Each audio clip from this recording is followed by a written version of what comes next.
My name is Charles Harrell. It is June 11th, 2007. I'm in Spotsylvania County, Virginia, interviewing Mr. Paul Baptista about his World War II experience and his military experience in general. Mr. Baptista, for the record, would you state your full name? Dominic Paul Baptista. I've always used D. Paul, but Dominic Paul is my full name. And what is your current address? 8004 South Woods Drive.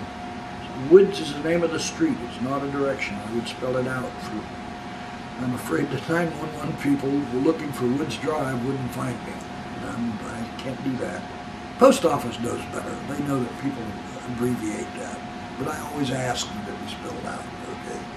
It is the name of the community and the name of the street. Okay. Is that in Fredericksburg? That's right out there. It's in Fredericksburg. Post office address is Fredericksburg. We are not physically in Fredericksburg. And is the zip code 22408? Correct. Where were you born, Mr. Baptista? Ebensburg, Pennsylvania. And when were you born? 20 October 1923. In World War II, what branch of service were you in? Army Airforce and later USAF Reserves. And after that, still you were in the Defense Intelligence Agency as a senior intelligence operations officer. And in the beginning of World War II, did you get enlisted or drafted? I enlisted. And did you get enlisted in spring of 1942? Probably then, yes. Years I can remember. And then they released you about 5 or so years later in 1948? From active duty, but I did not retire from the Air Force then. And you continued with your duties with the government right up to 1972? Yes, or thereabouts. I don't remember exactly. It may have been 74. When you enlisted, you became a second lieutenant and held I became an aviation cadet. Aviation cadet, and by the time the end of World War II, you were a captain? Yes. And then afterwards, you made it to as a lieutenant colonel. Mm-hmm. During World War II, I want to focus there first. Were you in the 524th Bomb Squadron? Yes. 379th Bomb Group? Yes. 8th Army Air Force? Right. But you also were involved in other places besides World War II than just Europe. You were also in the on active duty. In active duty? Yes. You were also in Vietnam? Yes. From about 1968 until 74? Yes. You were also, after World War II, involved in the Mediterranean for a while. Well, these were individual trips with the Airlift Command, yes. I see. During World War II, you got some battle stars, didn't you? On my air medal, yes. How many flights did you fly in World War II? Bombing missions. Bombing missions. 10. 10 bombing missions. And why did you stop flying? Because the war ended. So you flew right to the end of the war? Yes. We then flew two kinds of missions. We didn't stop flying. In fact, they canceled all aircrew leaves. Everybody got leave except the air crews. And we were to return to base immediately. We flew missions that sometimes dropped boxes of supplies and foods to little towns. We flew prisoners. I flew prisoners out of Poland down into France to Camp Liberty in France. We flew what we called Cook's Tours, where some of the, like I said, the ground folks, the mechanics and the fuel guys and the bomb guys had been in England for 4 years and never seen the continent of Europe. So the military commanders wanted to show the flag. There were still pockets of Germans who did not know that they had surrendered, okay, just like the Japanese didn't. Royan, France, I flew missions there after the Germans surrendered, because they would not surrender. But where was I? Oh, we flew prisoners out that had been liberated by the Russians. And I met Russian officers when we landed on grass fields with B-17s and put 20 prisoners aboard and flew them down to France. We had 20-pound boxes of raisins for these guys to eat because they hadn't eaten anything healthy since they were prisoners. But that's a long story. We can go into that later if you want also. We flew like that for probably a month or two after the war ended. So there were mercy missions. There were what we did with the Cook's tours. We flew at about 500 feet around some of the major targets that we had bombed, because these guys that did all the work to get us there had never seen the results. You call them a Cook tour? They were called Cook's Tours because there's an agency called Cook's Tours, and we copied the name. And the idea was to show these guys the results of their work. They didn't fly the missions, but they made the missions possible. We couldn't have flown without them. What was your job on the airplane? I was a navigator. I directed the flight of the aircraft. I'd like to drop back now and discuss a little bit about your earliest memories. Okay. Do you recall any events or something that happened to you before the Great Depression began? No, not before. The only thing I remember as a very young child, let's see, the Depression was basically 1929 onward, and I was in grade school at that time, I guess. But early on, I remember we had a neighbor. My parents were born in Italy, and I was a first-generation American. Tell me about your parents. What were their names? My father's name was obviously Baptista Pasquale, or Pascal Baptista. He was a laborer. He and my mother, whose last name was Ietto, I-E-T-T-O, well-known name in Italy, but she lived in the same town. They met as children. This is quite a story in itself. In the small town of Delianova in Calabria, in southern Italy, just opposite Sicily, as a matter of fact. Neither of them had ever been in a schoolhouse. The government at that time, Italy has always been run pretty much by northern Italy, which are the wealthy, the people that have all the art and the statuary and the history and so on, Rome and all that. But below Naples is rather poor country. And this little town way up on the highest mountain in Italy, Montalto, little village up there that the only thing they had was olive groves on the hillsides where they grew all. That was their only occupation there. They didn't build schools there because the common thought of the government and the people that ran the government, those hillbillies can't learn anyhow. Some of that sentiment was present here. Those black guys can't learn anyhow. Well, some of them have PhDs, okay? And some of those hill people, like my uncle, I'll tell you about him when we start talking too. He was a double PhD, and he was the head of the language department at Rice Institute. And at 14, his brother brought him over here. His brother was still already here. And he wanted to work and make money. And my father said, I brought you here to go to school. And again, in keeping with the attitude towards Italian immigrants in those days, in the earliest days, the school board at Cambria County, Pennsylvania, had a special meeting as to whether they could admit this 14-year-old kid that didn't know English. They'd never had a student that didn't have English. And they had a special meeting on whether to admit him or not. They admitted him, and within 2 years, he was writing corrections to textbooks that he was using, to the publishers.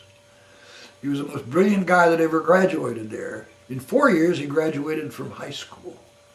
At 14, he couldn't write his name. At 18, he graduated from high school. He went to Columbia University. He went to University of Michigan. He got a PhD from Columbia, and he got another PhD from the Sorbonne in Paris. And this is all before World War II? That was all before World War II. And he got a job teaching in St. Louis at Washington College. Then he got a better job at Rice Institute in Houston, and he spent the rest of his life there. He died at the age of 89 as Professor Emeritus of languages at Rice Institute. When did your father and mother come here? After they were married or before? Before they were married. He came here. In those days, you didn't get married until you had a house, okay? That was the old tradition. A house to bring your bride to. So he came over by himself. I think he was 17 or 18, I don't know, in 1898. In fact, he was passing through Rochester, I guess it was. He landed in Boston. He borrowed $90 from a rich uncle to come over. Took him a couple of years to pay it back, but anyhow, he came through Rochester the day McKinley was assassinated. And that was 98 or 99, I don't remember now. And he came to a little place in Pennsylvania called Ebensburg. He worked in the mines for one day, and he, as a hill country guy, he could never do that. Coal mine. Coal mines. He turned in his cap at the end of the day and said, "I won't be back, you don't need to pay me." He didn't even take pay for that day. "I'll never do it again." And I'll tell you where I worked when I went to school. I worked in a coal mine. Anyhow, he then went on to Ebensburg. And since he lived in a hill country with lots of forests and olive groves and so on, he was an experienced woodsman, even at 18 or 19, and he knew a lot about.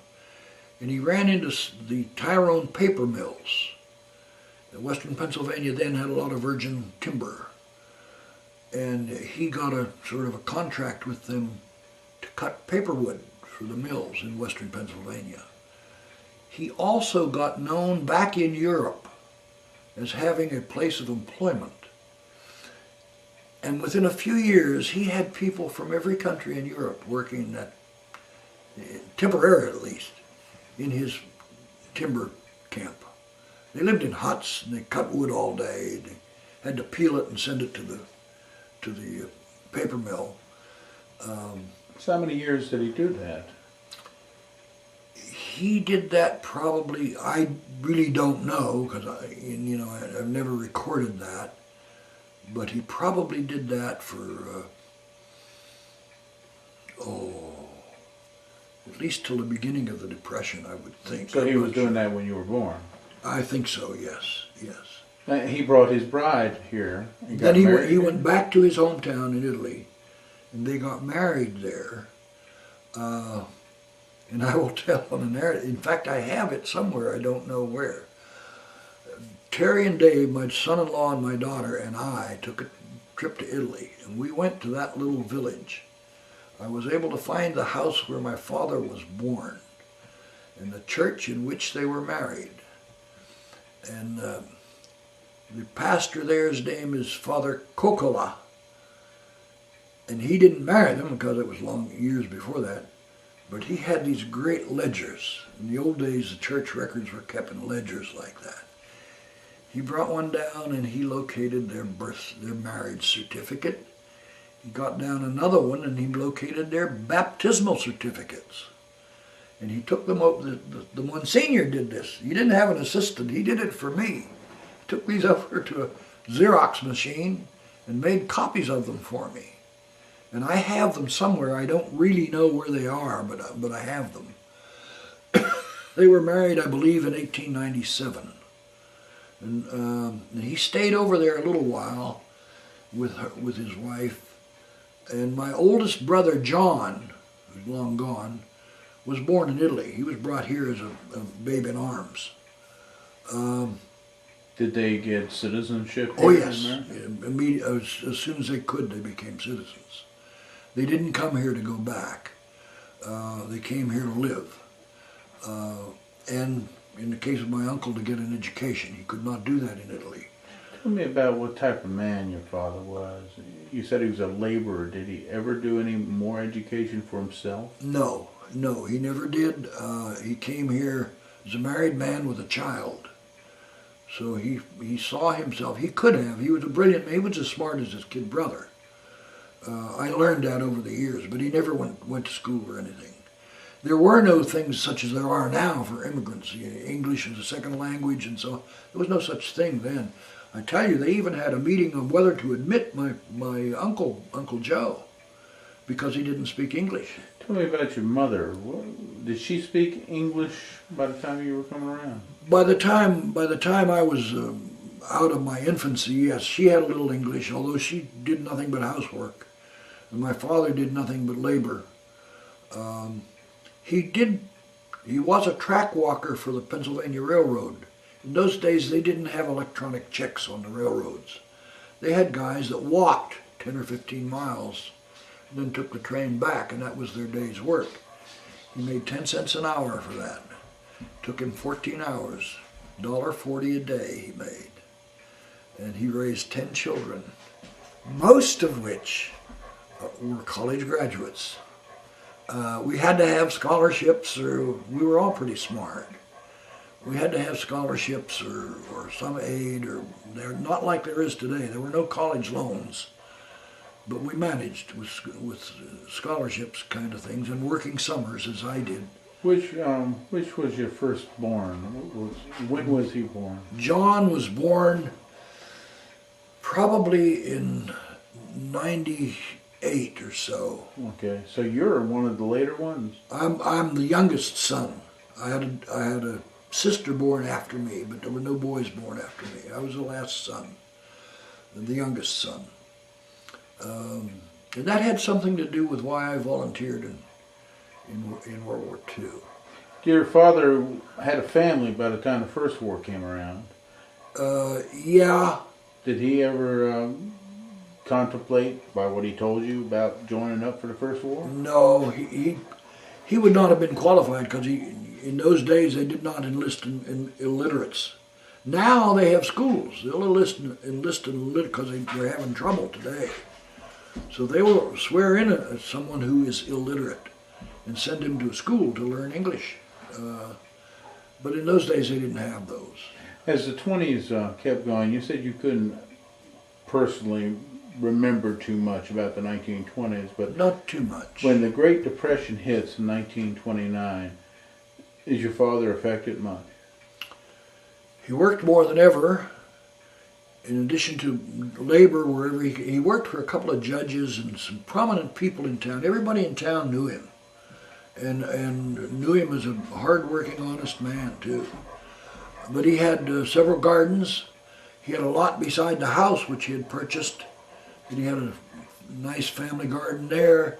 He also sought and got other people's property that allowed him to garden. He had one across and down the street a little bit, because there was no other houses on the street at that time. And he raised a lot of food. He loved to hunt, so we ate a lot of game in the fall, squirrels, rabbits, occasionally a pheasant, and once in a great while a deer. That was all food for the table. I mean, it wasn't just sport. He liked the sport. But in fact, every fall, when the hunting was very good, my mother prepared a complete game feast, basically with Italian desserts and so on. And he invited Judge Englehart, Sherman Evans, who was the president of the local bank, people that he worked for. We're all invited to our house for that game dinner once a year, and they really appreciated that. We tell them what they were eating. You're eating a squirrel. Yeah, okay, fine. In western Pennsylvania, that's fine. Everybody eats squirrel. But it was a different time. This was basically through some of the Depression. They did that too. Was there any time? We kids always stayed in the kitchen. They were in the dining room, living room that opened up with a big table. And my mother prepared all kinds of things for them. Did you grow up speaking Italian or English? I grew up hearing Italian. My mother and father spoke Italian between themselves, but speaking to us, regrettably, they shouldn't have done this, they spoke their English, which was broken English. So I knew English very well by the time I went to school. Did they ever discourage you from learning the old country's language? No. It just wasn't on the agenda, But I very much respect people who try to preserve their old heritage. Join America by all means. Learn English and learn our traditions and our Constitution and our freedoms and so on, but preserve your heritage. Be proud of it. You know, proud that you came from Jamaica. That's okay. We go there on vacation. You know. Did those feelings even exist back in the 30s? Though? Probably not. Probably not. It was a different world back then, of course. And I was raised in that different world. I grew up in that different world. So I'm probably. You were born in America to immigrant families. Yes. Did you ever have to try to go through immigration to become a citizen? Oh no. I was automatically a citizen. As a matter of fact, my oldest brother John, who's gone, as I said, he got a degree from Columbia, I believe, and he worked for a bank on Wall Street, and he had a title called Pro Agent for Credit Suisse. You've heard of Credit Suisse, the most well-known international Swiss bank. It still exists, of course. Pro Agent is a vice presidency. He was vice president of Credit Suisse. But that vice presidency was in charge of all the lending, credit department. He was the vice president for credit, in effect. As a kid, what was your thing? Did you have any particular, maybe sport or a hobby that was what you were good at? No, in high school I was in the band. I went for music. I love music, as all Italians, I assume all Italians do. Today I like opera. I get the Saturday opera here all the time and so on. I live here alone, incidentally. This was built for my wife and she died before we could move in, so 53 years together. 61 years ago, just 3 days ago, was our 6th of June was our anniversary, 61 years. And I've lived here alone since then, since I finished it. I had to finish it first. But music was your thing? Music was what I followed most. I was in the all-state orchestra and band, and I won that kind of honors. And so, no sports, really? No sports except in the neighborhood. We played sort of field hockey with rocks and horseshoes. We had horseshoe bits. Describe your neighborhood that you grew up in. They were all single-family houses. All of the old two-story peaked roof, usually 3 bedrooms, 1 bathroom, was the standard design of the house. Full basement with a furnace, hot water heat, or in some of them, hot air heat. So you actually had electricity in your home? Yeah, we had electricity. Yeah. Running water too? We had running water, electricity, and we had, eventually we had a coal furnace at first, but my dad got one of these hoppers with the screw drive on it that drove coal into the fire when temperatures got to a certain point.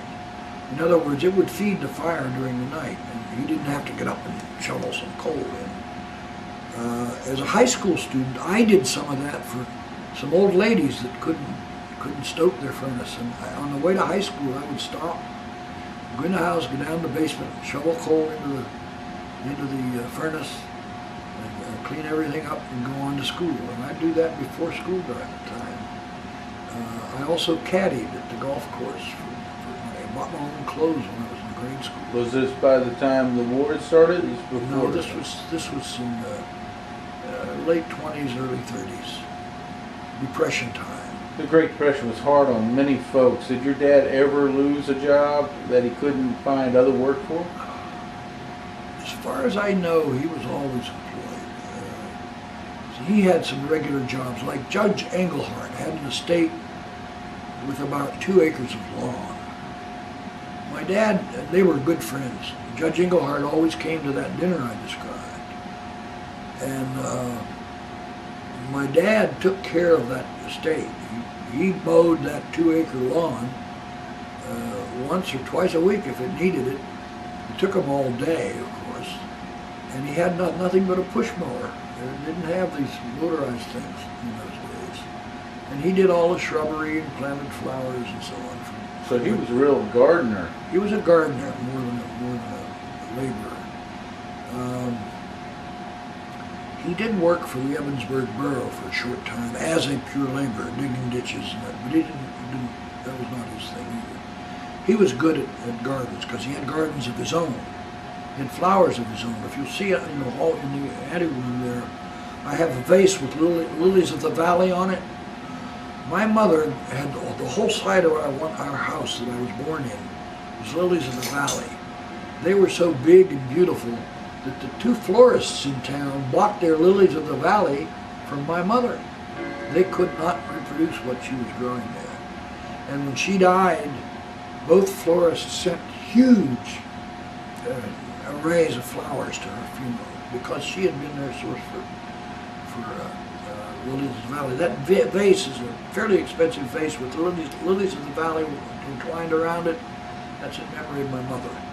In 1932, Roosevelt was elected president. Did your dad talk to you much about politics? Not as much as my mother did. She said,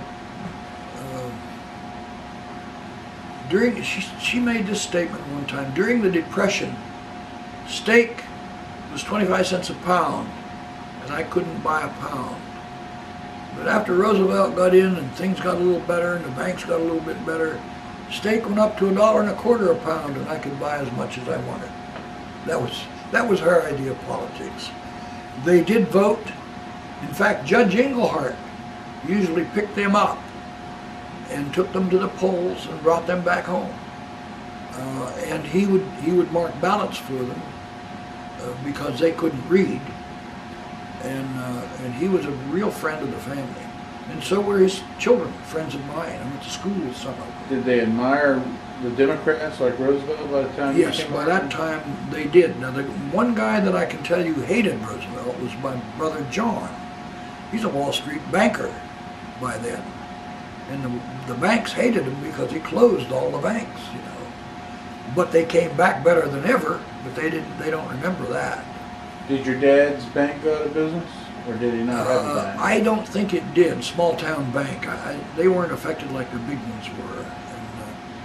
And they were probably not in danger of failing. There were two banks in town. Did your dad own a car during the Great No, Depression? he never drove a car, nor did my mother. He worked as a janitor at one of the banks. That's where he knew Alvin Evans, who was the president of the bank, and he always came to those dinners also.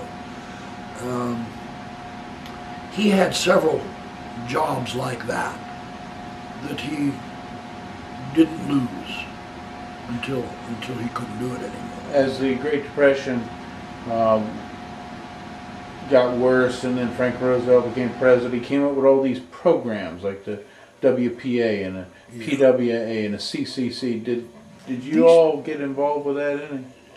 My dad, because of his woods experience, there was probably a tornado went through the area, and outside of town there was a children's home with a small forest around it, and those trees got torn up like mad.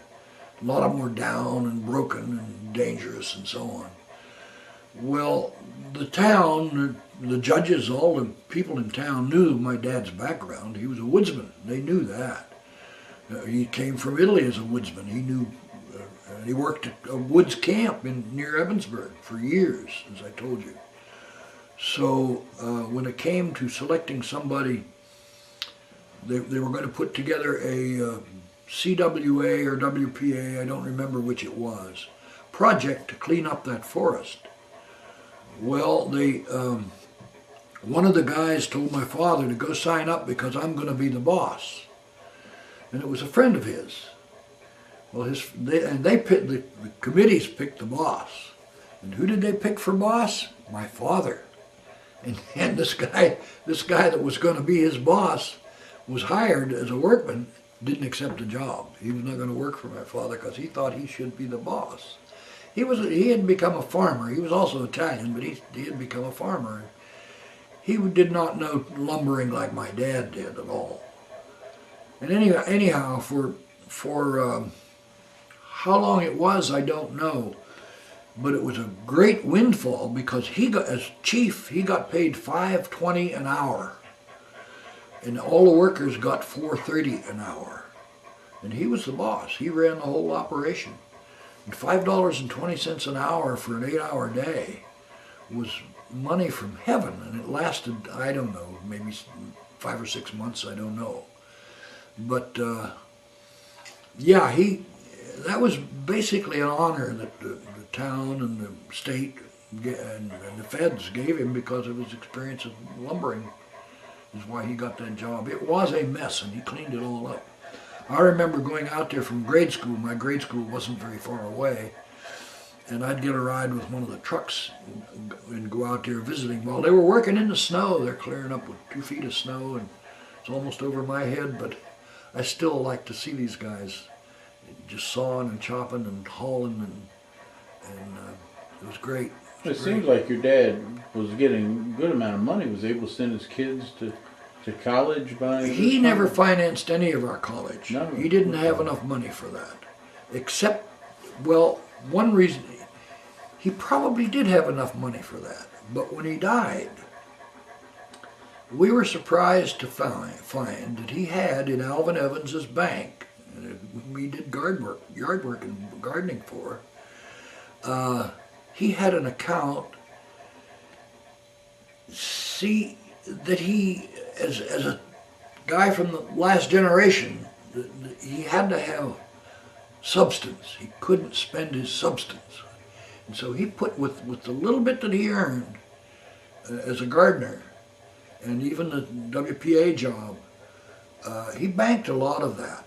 What he didn't have to spend, he didn't. And he didn't spend it for college. He always told us, if you want to go to school after, we were supported through high school, of course. But if you want to go to college, you have to help yourself, because I don't have the money. He had money, but he didn't really want to spend it on that if we had the ability to earn a way through. And most of us did. We were smart, we could get scholarships or athletics, or a couple of my brothers were good football players. But when he died, we were surprised to find that in addition to all of the expenses that he had to pay and so on, he had in that account $6,000 for each of his 10 children. He had $60,000 in that bank. So he could have spent it on education. But he was not advanced enough to realize that that was a better investment than giving us the money. Today, the parents would know, I'm better off helping my kid than just letting this money sit there till I die. But in those days, that was the thing to do, and that's what he did. And he saved $60,000 in that. Did both your parents live while the war was going on? World War II, they both lived through World War II. My mother, I felt very special about her because she had 4 sons, basically in combat at the same time. 2 in the Air Force and 2 in the Army. My brother Jim, who's the last brother alive, he lives in Charleston. He was in the Army band. He stayed in the Army band till he retired. The Army band in those days traveled with Eisenhower. Anywhere Eisenhower went, they went with him. And they were there for troop morale and decoration parades and whatever, stuff like concerts, whatever. But they were under fire a great deal because Eisenhower was. And so he had some combat ribbons, and he retired from the Army. Then I'm not proud of this, he went to work for the IRS. He became an IRS agent. He also got a degree from George Washington University. Of all your brothers and sisters, who were you closest with? Probably the one I'm talking about, Jim. He was the closest to me. He was next to me in age. He was right before me. And so he had some high school at the same time I did. He was about 2 years ahead of me. We were all about 2 years apart. But he was about 2 years older than I am, as he is today. But he's still alive down there in Charlottesville. In Charleston. Not Charlottesville, Charleston. Yeah, I was closer to him than to anyone else. As the Great Depression continues and doesn't seem to be letting up, were you aware of what was going on in the world? Oh, as in Hitler yeah, and certainly. the Japanese? Yeah, I certainly was. That's what attracted me. My original plan was to go to medical school. But because of the war, I decided that, in fact, I applied for Navy V7 and Army's ASTP. And both of those programs were sending select people to medical school to serve in the services during the war. Because they didn't have enough medics. That's enough, Case. That's enough. You be quiet. You said V7 in the Navy? V7 was their medical, V7 or V5. They had two, and I don't remember which one. I qualified for both. I was just talking to a man just 10 minutes, well, half hour ago in the V5 program. V5. One was dental, one was medical, and I don't remember which was which. He said the V5 was the aviation. Okay, V5 was V12 aviation. also. But I didn't know did about not the apply V5. for the aviation because I had been injured in military school, and I thought that would disqualify me from flying. But I never told anybody about it, and it does not show up on normal physical tests. So I became an aviation cadet in the Air Force. I had to lie to do that. And I believed then, and I'm not making this up, this was a 19-year-old kid decided, this country has been so good to my parents and to my family. They've all went to school, they all have good jobs, some are in the service. I'm not going to spend the war going to medical school. I'm going in the service. So I volunteered for the Air Force. During the 30s, some families had radios. Did you have a radio? We had one little radio, yeah. And when the announcement came across the radio that Germany had invaded Poland, did you hear that news? I was aware of it. I don't know whether, I'm sure all of my brothers and sisters were aware of it. My mother and father, they listened to the radio, but strangely enough, one of the economies that my father insisted on is that we turned off lights that we weren't using, and that included the radio. That little thing that probably didn't use 10 amps, but it was not on until there was something that we wanted to listen to. As the war spread throughout Europe, from Poland and then to the Low Countries and then to France, Italy, under the leadership of dictator Mussolini, joined the bad guy. Well, that didn't affect us. My dad by then had been over here for most of his life, as a matter of fact. He was an old man. There was a shoemaker in town who was an Italian. I'll think of his name in a minute. I won't mention his name. He said Mussolini thought he was a Roman. Well, the Romans weren't even Italians, mainly, as a matter of fact. The Italians were Etruscans, which were wiped out by the Romans. But at any rate, Mussolini saw himself as the grandeur of Rome, the greatest political and military empire on earth, from the Spanish coast and islands down to the borders of China, almost. And Mussolini thought he was going to resurrect the Roman Empire. And this shoemaker, who was Italian, he was also an Italian immigrant. He was a good shoemaker. He repaired my shoes many times. He was sort of a supporter of Mussolini, not of Hitler. I mean, they didn't know much about Hitler. And certainly not about his burning people to death and children and so on. But and he used to visit my dad, and they'd sometimes play cards or have a glass of wine together and so on.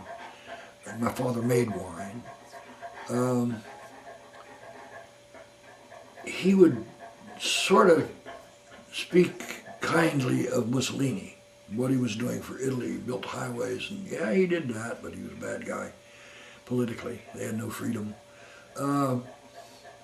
But my father never really went along with that.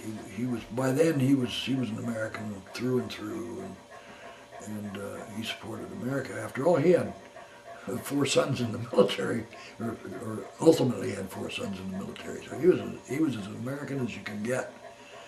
So he did not agree with the shoemaker. How did you hear about the news of Pearl Harbor? I suppose on that little radio that we had in the living room. You can't No. recall that? No. I did not hear about it there. I haven't mentioned that I went to Valley Forge Military Academy. That was my first military education. Valley Forge is the best private military academy in America, I believe. I went there on a music scholarship, as a matter of fact. And I heard about Pearl Harbor. They turned the radios on in mess hall one day, and I heard about it there. And we had an Army warrant officer who managed the mess hall. And as soon as he heard it, one of his cooks was Japanese, and very wrongly, this Japanese was probably an American citizen. I don't know, but he was Japanese. He was obviously Japanese. Well, this warrant officer went in, got him out of the kitchen, took him out to the main gate, and said, "You're fired. Don't come back." I mean, it was not fair. That was stupid, really. But he was a good cook, and he cooked for a couple hundred people every day, and so on. But at any rate, I heard of it at Valley Forge. Yeah, I was already wearing uniform every day, academy uniform, and just like West Point.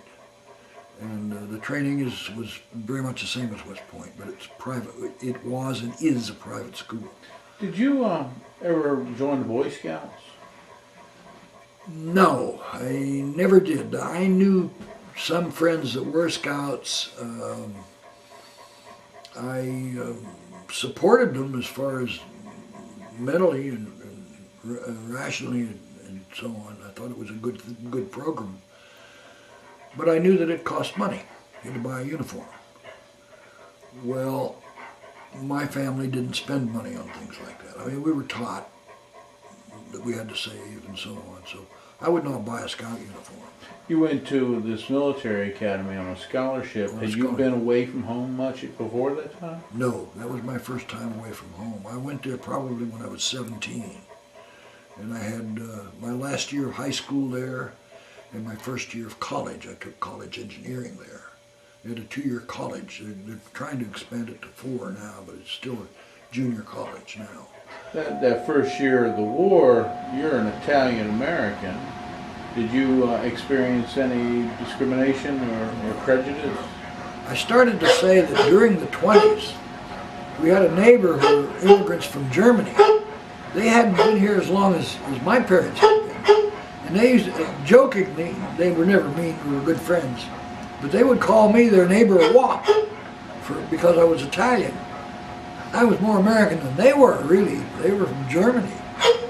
But Italians, for some reason, were associated with immigrants. Well, my father had been here for, 30 years or so? I don't know. Casey, that's enough. It's not time to eat. I fed you down at the lake. I was visiting my son-in-law is an airline pilot. He flies for America. He's a captain. And my daughter is his wife. And they have 2 young girls. And they have a place on Lake Anna. And I spent 2 days down there with him. And I fed you before we left the lake. You're not to eat now. This, incidentally, is an ADT device. It's called companion service. If I push that speaker in there will come on immediately and ask me what I need and what the problem is. And someone will be here in minutes.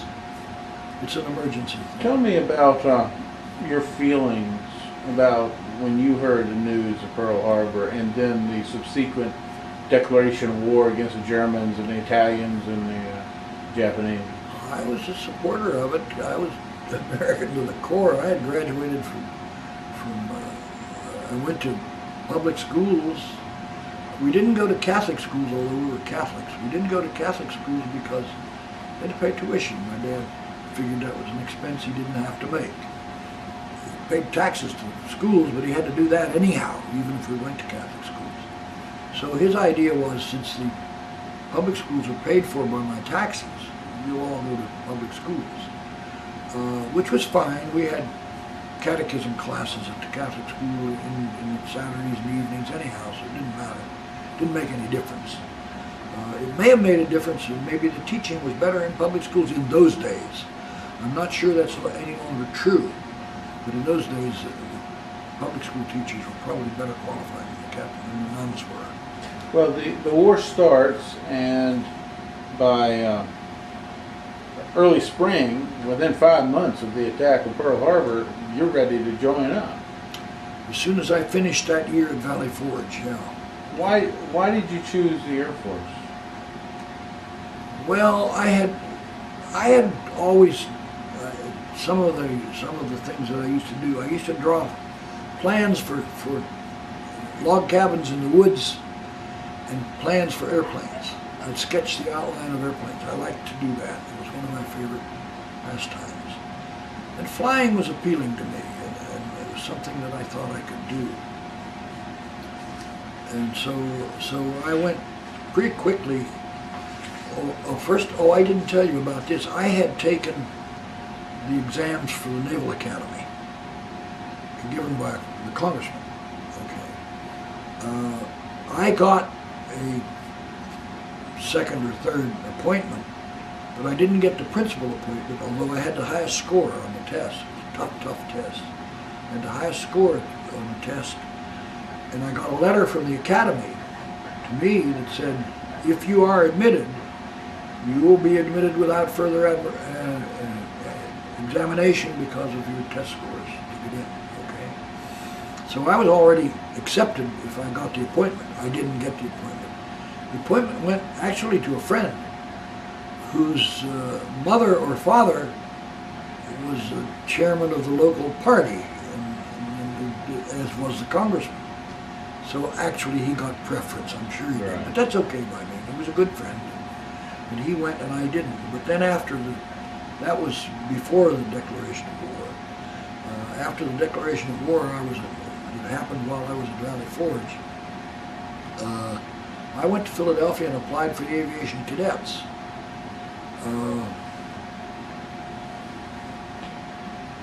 No, that was later. That came later. I went to Philadelphia because I got a letter from the draft board that said I was now draftable because there was a war going on and they were drafting, registering, not necessarily drafting, but registering for the draft. That sort of scared me. I don't want to be drafted. I want to be a volunteer, and I will not wait for the draft. So then I started thinking about getting into flying school before I was drafted. And I applied for ASTP in the Army was medical school.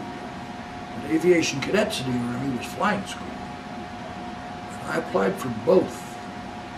And I passed both. But I decided that I was not going to spend 4 years in medical school with the war going on. I honestly, at 19, felt I owed my country that much. That may not be the feeling today, but my God, I had a family that grew up here. Parents that came here not even speaking the language and raised 10 kids here.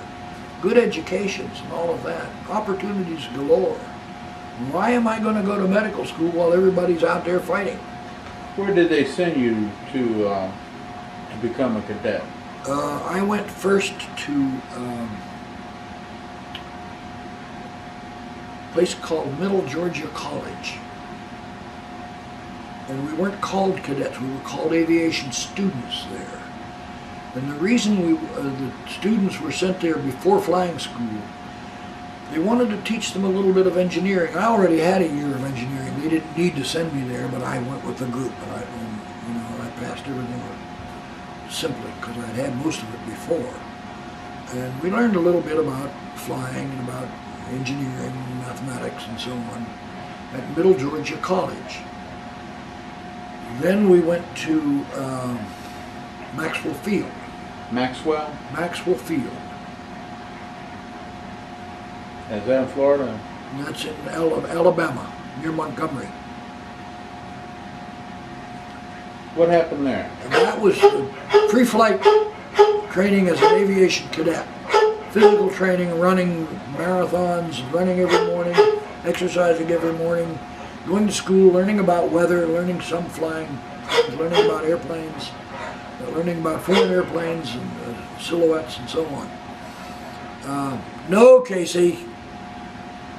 And that was aviation cadet training. We went from there to Nashville.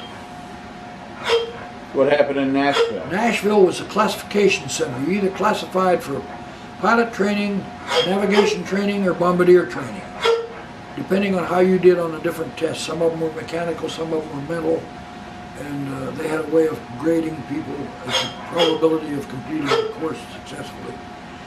And those that passed, and most did, because most of them had a little bit of college. I had more than most, I suppose. No, Casey! But anyhow, I then went to Selman Field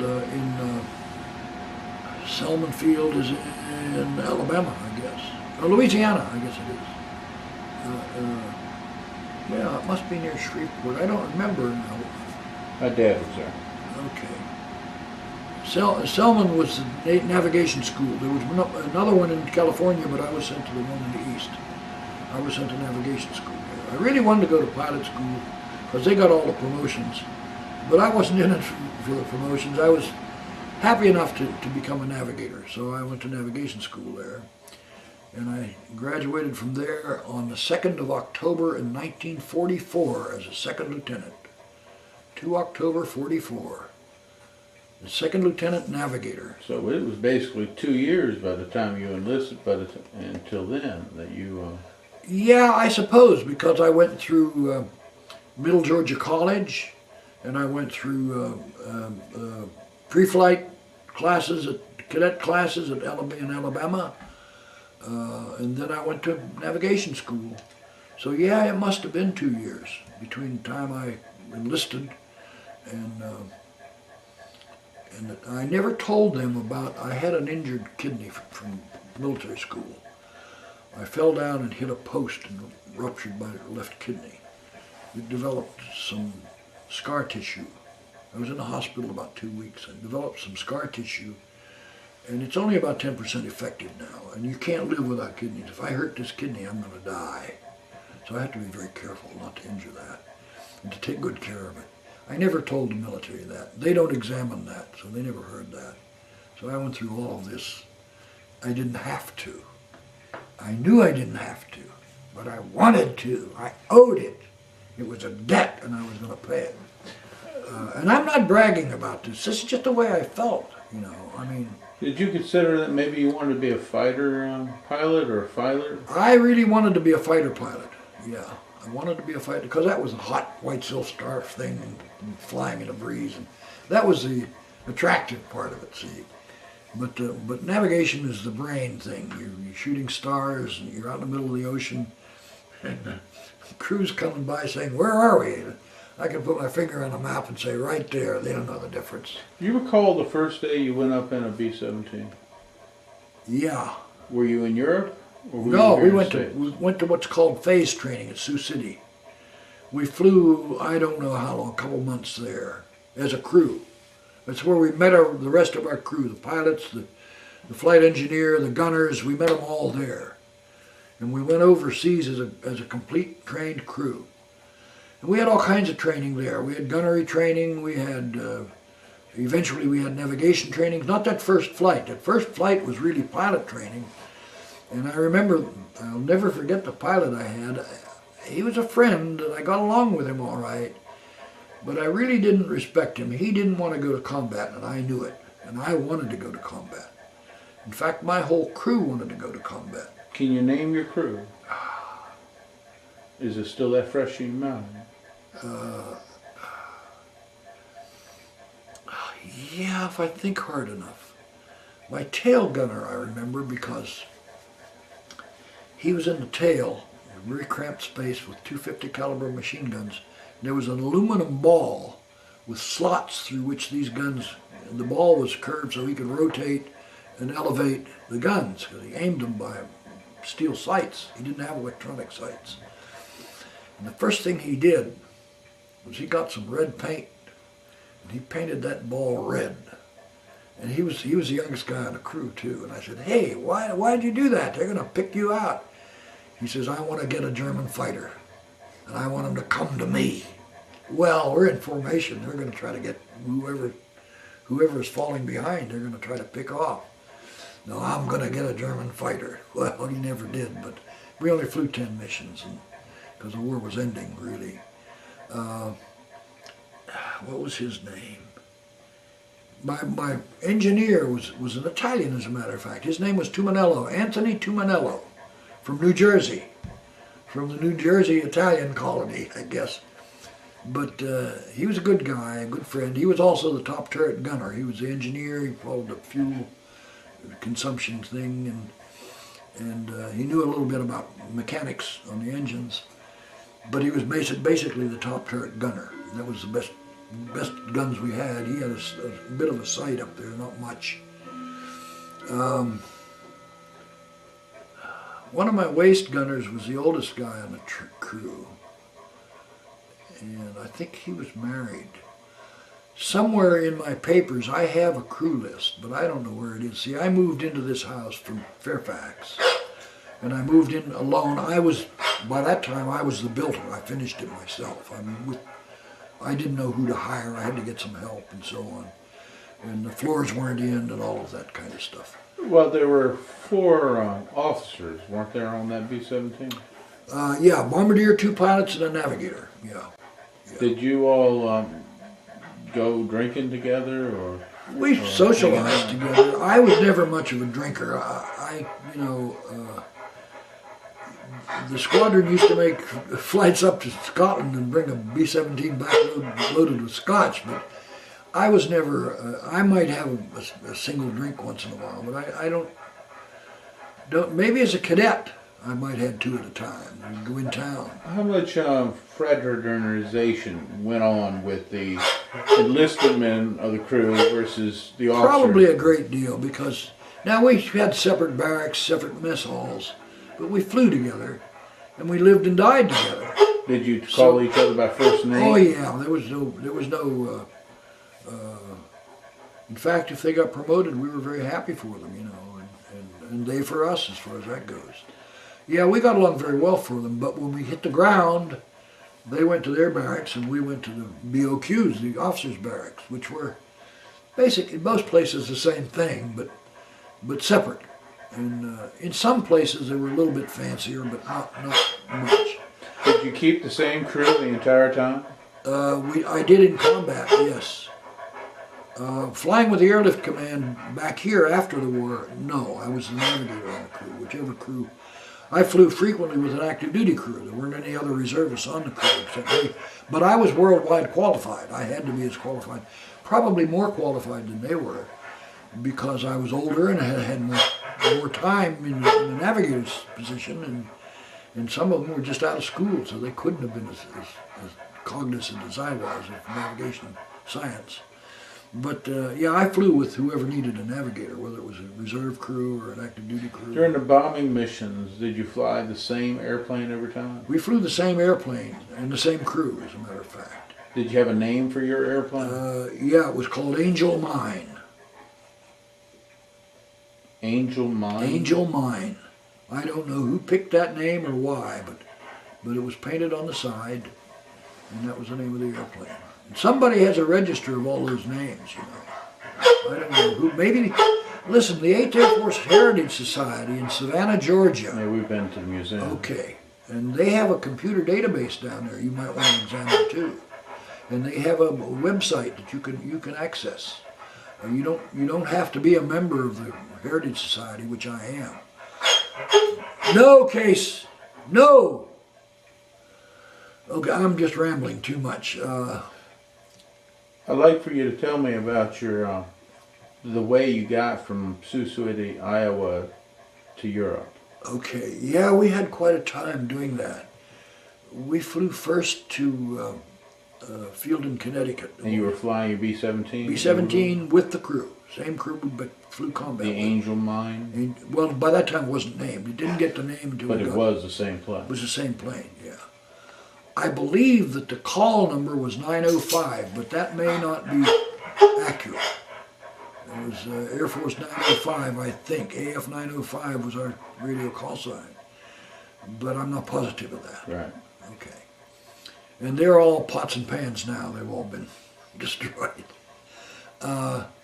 We went to, what was that field in Connecticut? It was an Air Force airfield in Connecticut. can't think of the name. We stopped there. We had some weather problems over the ocean, so we stayed there for a couple days. We flew from there to Goose Bay, Labrador, which was a conventional ferry stop.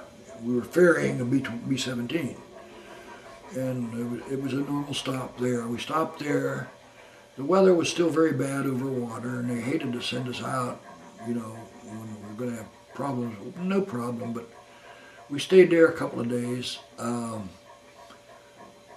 The only significant thing that happened there, remember I told you that I ruptured this kidney, and it was never reported. It was never on my military records. At Goose Bay, the weather was so cold that the operations people recommended that we go out every day while we were waiting for clearance for the weather and the traffic and so on, to go out every day and pull the props through, just pull them around a couple of times. And even the oil gets very thick. It's very hard to do. Because I didn't want to be out in the cold for a long period of time, I wanted to get back to the barracks. I ran ahead and I grabbed a blade and I tried to pull it through by myself. They were so stiff that one person shouldn't try it. Well, I felt a little pain when I did it, but I didn't know that I'd hurt myself again. When the rest of the crew come up, we pulled them all through. We went back to the barracks. I had to go to the bathroom. Went to the bathroom and pure blood. I ruptured that kidney again. I never went to the medics again. I'd have been sent home. I didn't want, after all these months of training and so on, I'm not going home. So I was glad that we were held up there a while. And my pilot, who didn't want to get there, didn't want to fly combat, he was terrified. All they spent to train him, and he didn't want to fly in combat. And he was very open about that. We'll get there when the war ends, and he would always make excuses to delay and so on. And we knew he was doing that. And although we were all friendly to him, but we didn't respect him for that. So we stayed there probably a little more than we should have for various reasons. And I was able to operate, so the bleeding stopped, and I figured it's going to heal, and I'm not hurting. So we went from there to a place that the military called Bluey West 1, or BW1, in southern Greenland.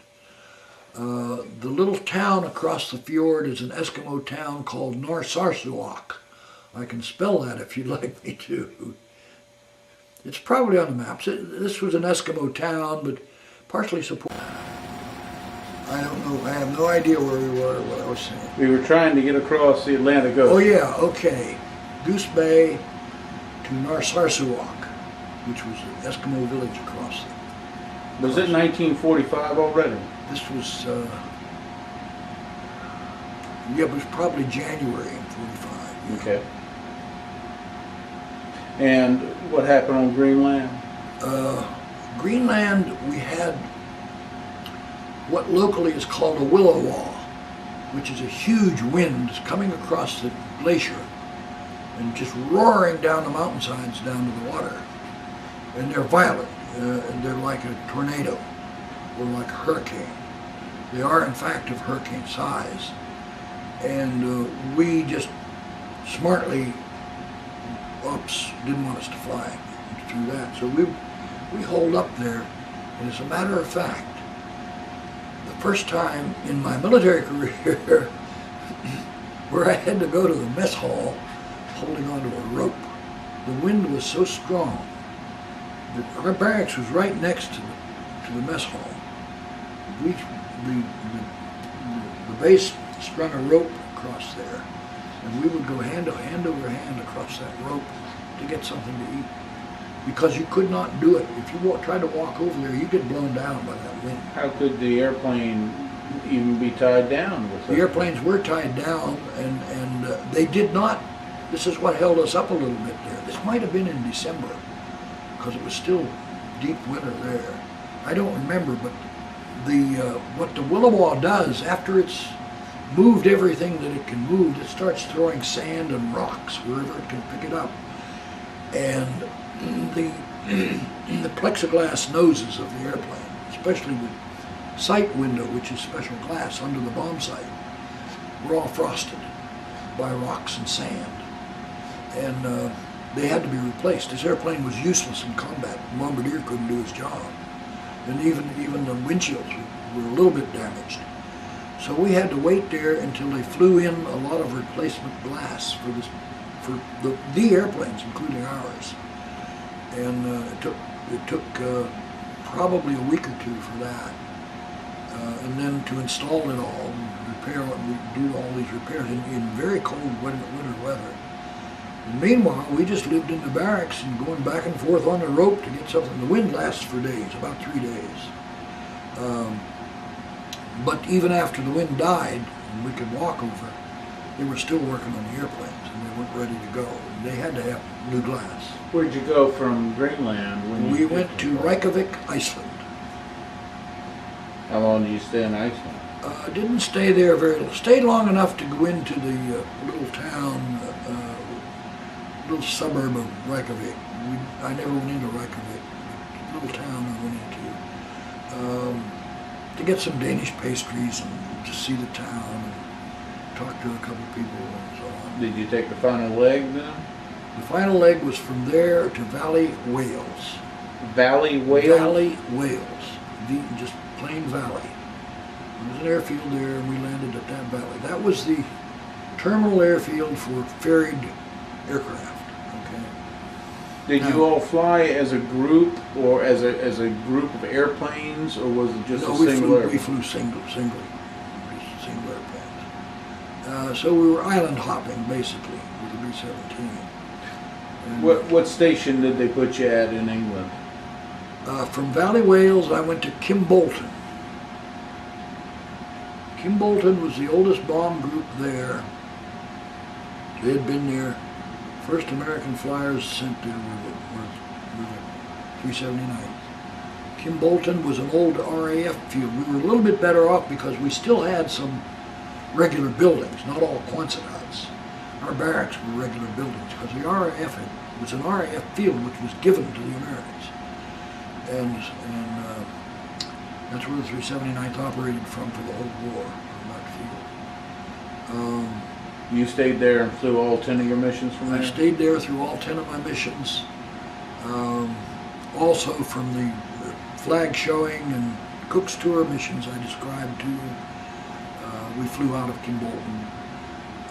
We knew that the group was going to be deactivated because if they didn't deactivate it, they had to keep all the people together, and they weren't about to do that. Some of them wanted out, some of them didn't. We're in our last couple of months of the war, and you arrive in theater of operations.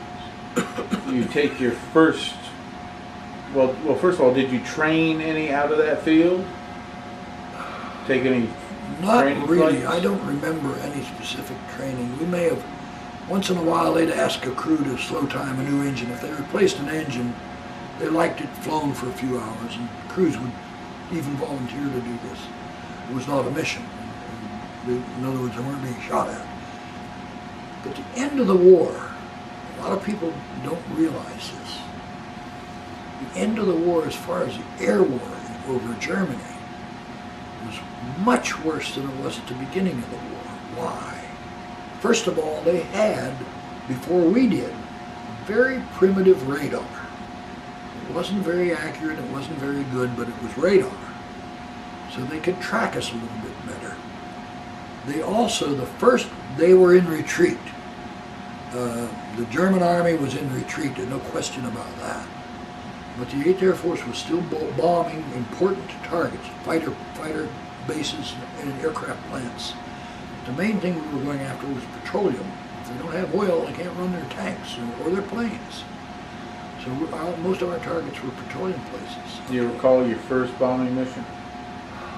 Yeah, I do, because what I'm about to say about these missions, why they were worse than the early ones, the first thing they pulled back was the anti-aircraft.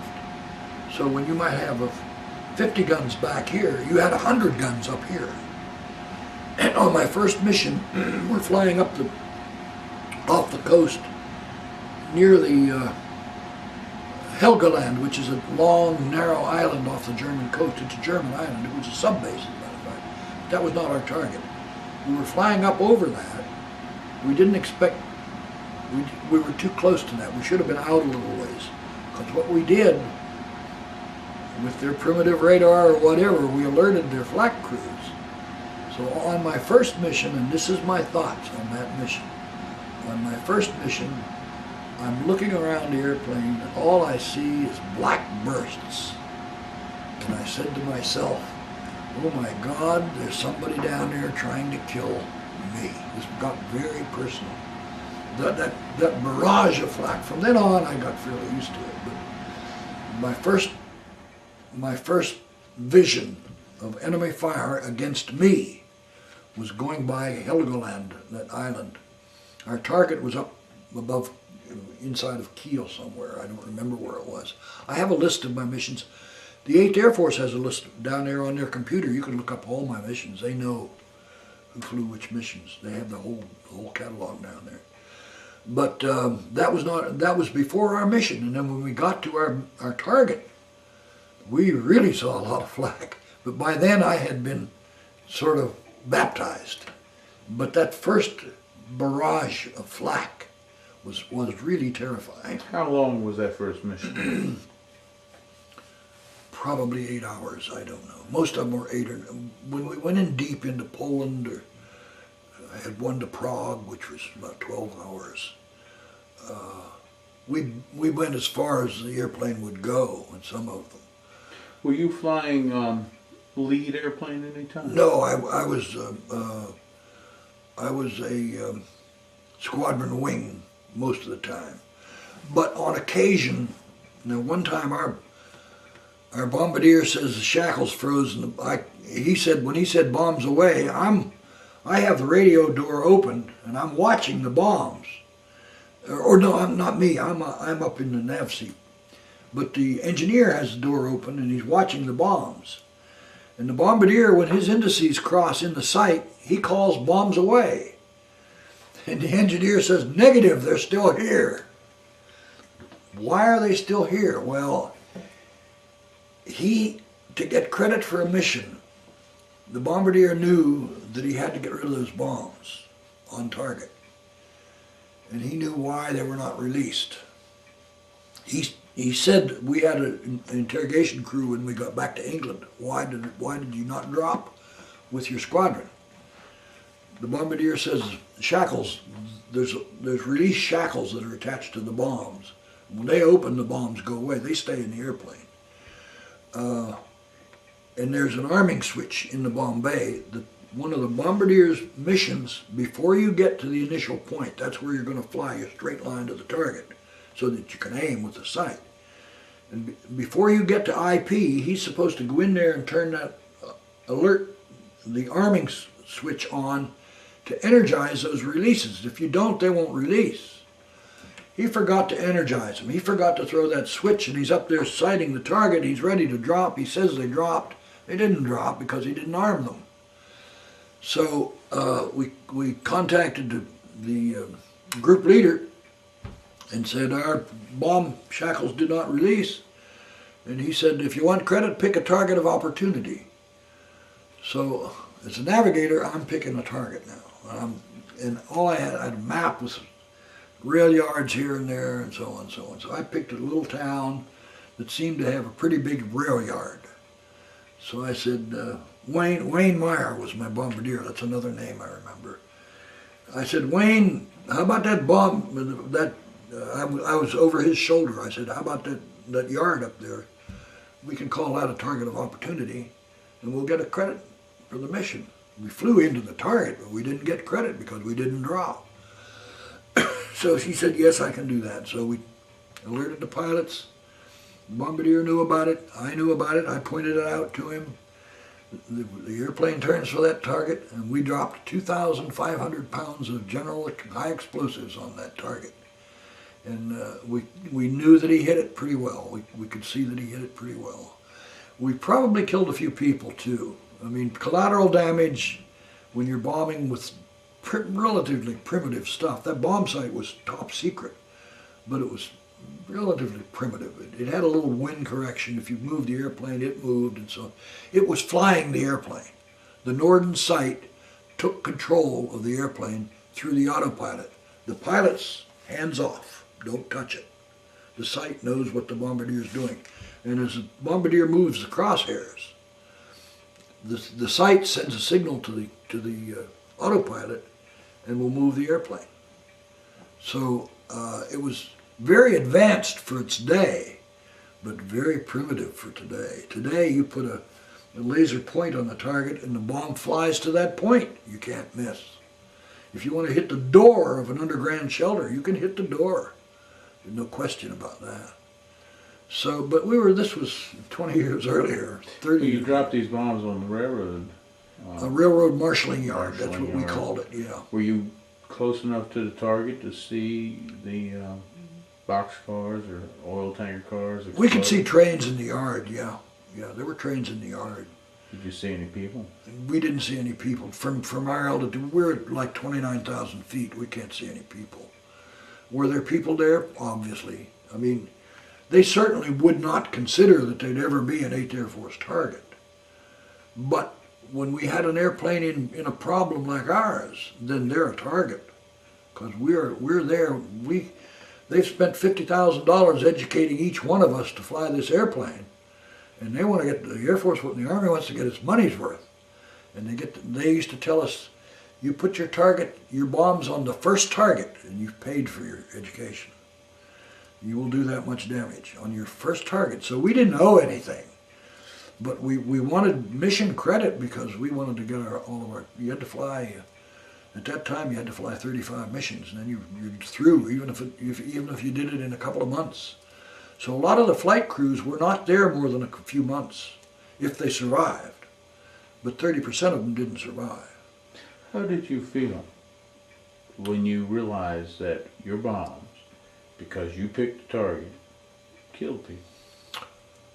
Well, I know what you probably feel like now. it is tough. It is tough to do that. Even then, it was tough for me to do that because I'm a fairly sensitive person. You know, I cry when I see something sad on television, but I'm a very emotional guy, and I worry about such things.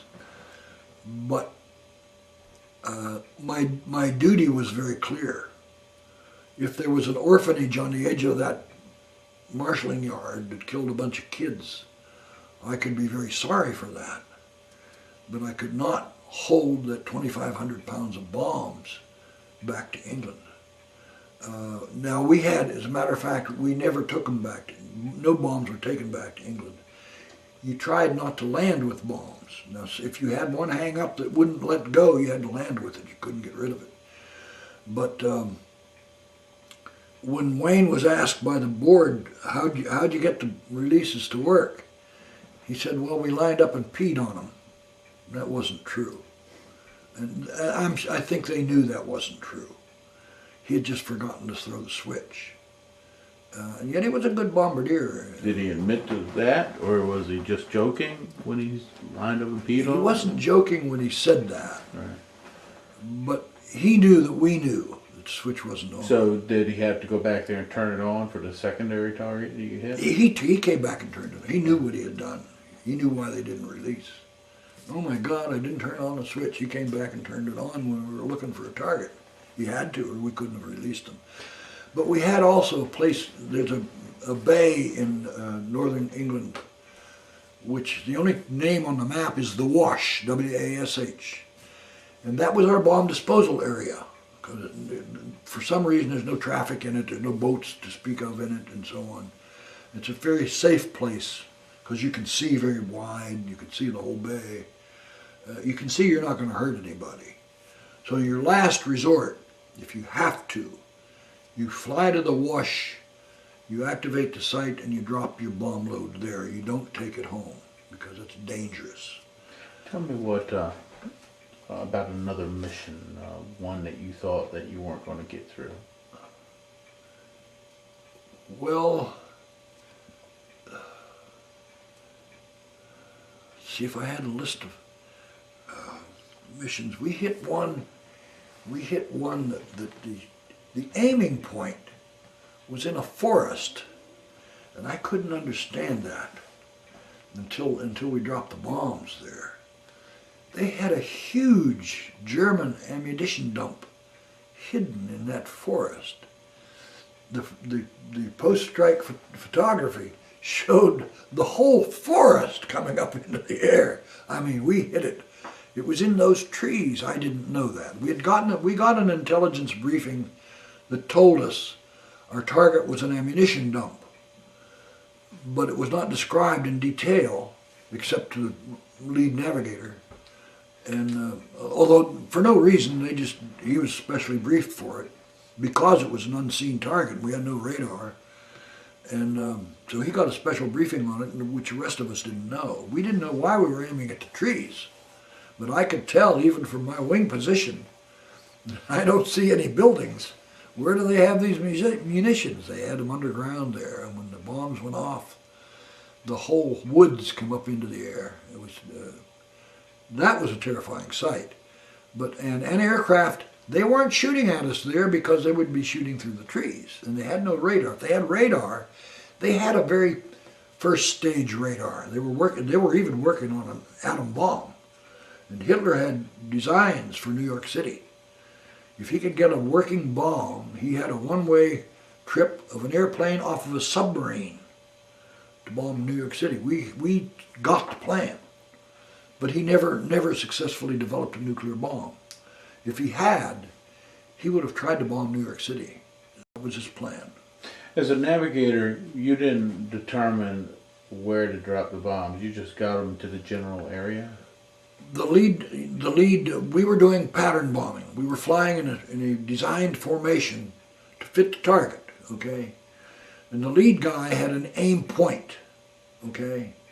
And he also had a smoke bomb.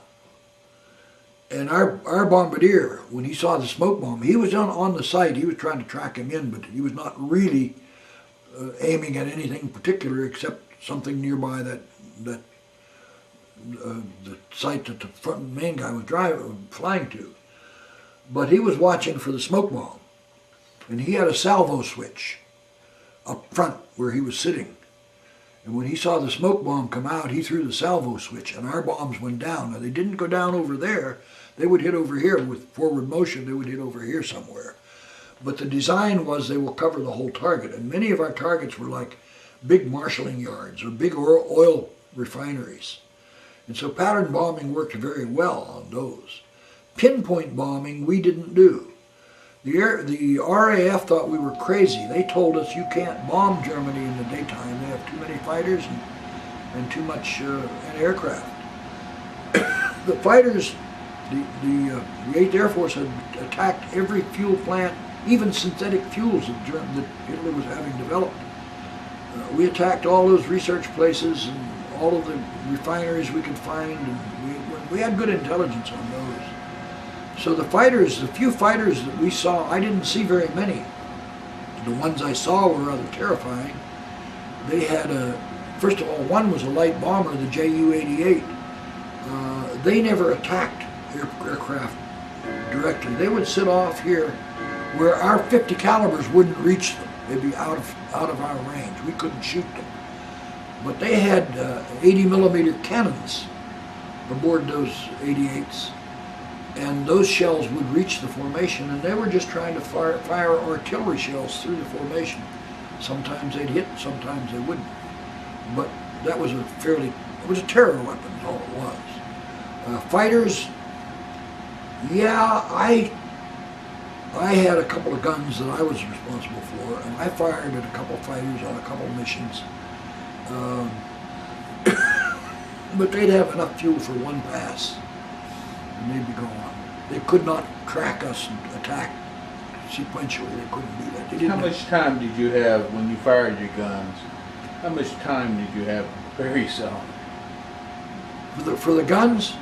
Well, I know you prepared it along the flight, but when you had that gun in that hand, by the time you pressed that trigger, how much time before the other airplane? All I had to do was stand up from my seat, grab the charging lever on a machine gun and rip it back and forth.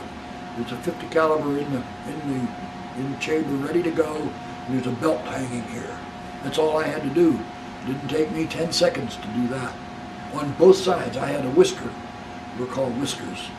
I had a 50 here and a 50 over here, and I could grab either one. And when I saw a fighter, I jumped up, charged the gun, and fired at him. I'm not sure I hit anything, because I didn't have any kind of I just had an iron sight out there. You're not going to... If he's coming at a couple hundred miles an hour on a pursuit curve, that was the only thing that we had going for us. We knew how he had to fly to hit us. It was called a pursuit curve. And if he didn't fly that curve, he couldn't hit us. Okay? If he just made a pass.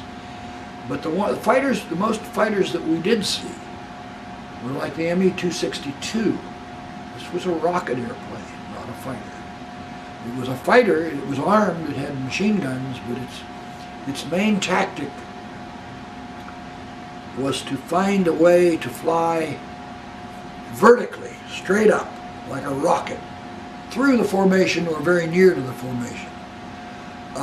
He was trying to entice our 1,000 gunners, because the whole group would have almost that many gunners up there, to fire at him. And if 1,000 gunners started trying to fire at him, they're going to shoot down their friends, because the turrets had special switches in the rotating mechanism that would deactivate the firing mechanism if you were aiming at your own tail. They had a little image of the tail in there that would turn off the firing electricity. You couldn't fire. But if the gun was hot, if you had been firing earlier somewhere else and the gun was hot, that shell at your tail could cook off. It didn't need the firing pin. It would just be so hot that it would fire. And I know a guy in training, in gunnery training, that lost his feet because they used to change guns because they got too hot in training down in Florida. Right. And this guy had taken the hot gun and they had a place to clamp it in on the floor. He put it down there and he clamped it in, and he put the cold gun up in the mount, and we had B-26s pulling targets for them. And they would fire at the targets. So he's ready to fire at the target. He's standing like this, and that hot 50 is pointing at his feet. Well, a week later, his shoes, torn to shreds, were hanging in ops as an illustration of, don't put that hot gun down with a shell in the chamber, it's going to go off. This guy lost his feet, both of them, because of the hot gun. This was in Florida, never got to combat. How many times did you shoot at airplanes? I think just on one mission. They didn't have the fighter, they didn't have the gasoline. Our main weapon against us was that aircraft fire. You said you hit oil storage facilities, an ammo dump, a marshalling yard. Was there any other target you hit? Yeah, we hit one down near the Swiss border, but I think it was an ammunition supply. Did you ever try, or were you ever given a target of the We hit some submarine thing? airfields. No, well, the submarine bases were on this Helgoland Island, and they were hard. We knew they were very hardened. We did not have the bombs to penetrate that we have now. We could blow that to smithereens today. But we were using general purpose explosives, and they don't have the penetrating power. But you hit some airfields. We hit some airfields. But again, was that at 29,000 feet you were dropping? 29,000 feet was our normal altitude. 28, 29. 29 was our average altitude of the B-17. Yeah. Was there a mission where you thought it was over? You were going to get killed? No, because I didn't know about the brake fluid thing till we landed. We didn't know about that. Something hit it. Probably a little bit of flak. We had no idea, no knowledge of that until we applied the brakes on the runway back at Kimbulton. And the fluid was spread all the way down the runway. So how did you all end up stopping? We ran off the end of the runway. We knew that there was a gun pit off the end of the runway, and I was screaming at the pilot, if you can't get stopped, go left, go left. Well, left was a bunch of trees. Remember now, I'm strapped in the bombardier's seat. He's back there. I'm in the nose. Because I was doing map reading over England to get back home. I had G, I had other things, but I like to look at the towns and so on, so I was just finding our way back home. And I wanted him to miss that gun pit because there might have been people there or guns there. We'd have had the airplane would have smashed into there. I didn't want to hit that. Well, he heard me because I think the engines at that time were idling, and he was able to move the aircraft over a little bit, and we hit the trees. And we hit one on the left side that buried into the wing root, which is the strongest part of the airplane, about halfway through the wing. If it had hit the nose, I'd have been about that wide. I'd have been smashed. But I got through that. I did get the cut from trying to get out of there, but it was not caused by enemy action. It was caused by an incident on the aircraft. Did your aircraft ever get hit? Yeah, we got some holes. We certainly had something hit that line, and I don't know what that could have been, except an aircraft. Yeah, we had patch holes. I think all the airplanes had patch holes, as far as I know. They just patched them. After that crash landing you all went through and that tree up into the wing, did you fly other missions with that plane? No, that plane was scrapped up. The war, in fact, the war was probably over at that time. Was that number 10 mission? No, that was not number 10 mission. That must have been an earlier mission. We must have flown a new airplane. There were a couple new airplanes that were not painted even, not with names of girls or whatever. I may have flown my last mission in one of those. You mentioned that your airplane that you flew most of your missions in were called the Angel Mine. Angel Mine. What type of paint job did it have? It had a reclining young lady with very few clothes on, a cape kind of thing, and her legs were showing. Sort of a pit-up painting. The guy at the field that did these paintings painted like the guys that used to paint for, what's the magazine that used to have pin-ups? It's still published. The most famous one was a Hollywood actress. I don't remember her name either. But anyhow, this guy painted girl type, pin-up type girl pictures on the sides of the airplanes. And it was just a reclining girl with her elbow and her head up and a sort of a silk scarf over her back and her legs showing, and that's all. Probably, since the museum may have copies of all of these, I don't know whether they got them all or not. They could have, but they have some of them anyhow. There's a guy in Alexandria that collected them, and he may have all of them, I don't know. When you all made a bomb run, did you paint or did somebody paint a bomb? Yeah, we painted a bomb on the airplane, yeah. But our airplane was a new airplane, some of the older airplanes. Well, I guess it would be true to say that the airplanes didn't really get old because they were either lucky or they were shot down or damaged beyond repair. Or we had it's been published as a 33% loss rate in the 8th Air Force overall, all groups, all squadrons. When you all were flying your missions, did you see other airplanes get hit and go down? I didn't. I was probably too busy trying to keep on course and watching for fighters, because they would, if an aircraft got hurt on the bomb run, which would frequently happen, and he lagged from the formation, your main protection was all those gunners in the formation. If the fighter only had one pass, he would pick this cripple, of course, because he didn't have all the guns protecting him. If he lost fuel or power or lost an engine, couldn't keep up, and he drifts off, and the fighter has only one pass, he's going to go after him. Well, we were never in that position. We got hits, but they were just patches. We never lost an engine. And the main thing we lost was that hydraulic line. Yeah. You had flown your 10 missions and the war was over, and your bomb group was being... No, but I told you earlier, I told you that the first order that came from Air Force headquarters. All air crews will return to their bases. Everybody else has leave is extended 3 days. We had to go back to base. Why? Because the powers that be, maybe even the president, had decided, because we knew there were pockets of Germans that hadn't surrendered.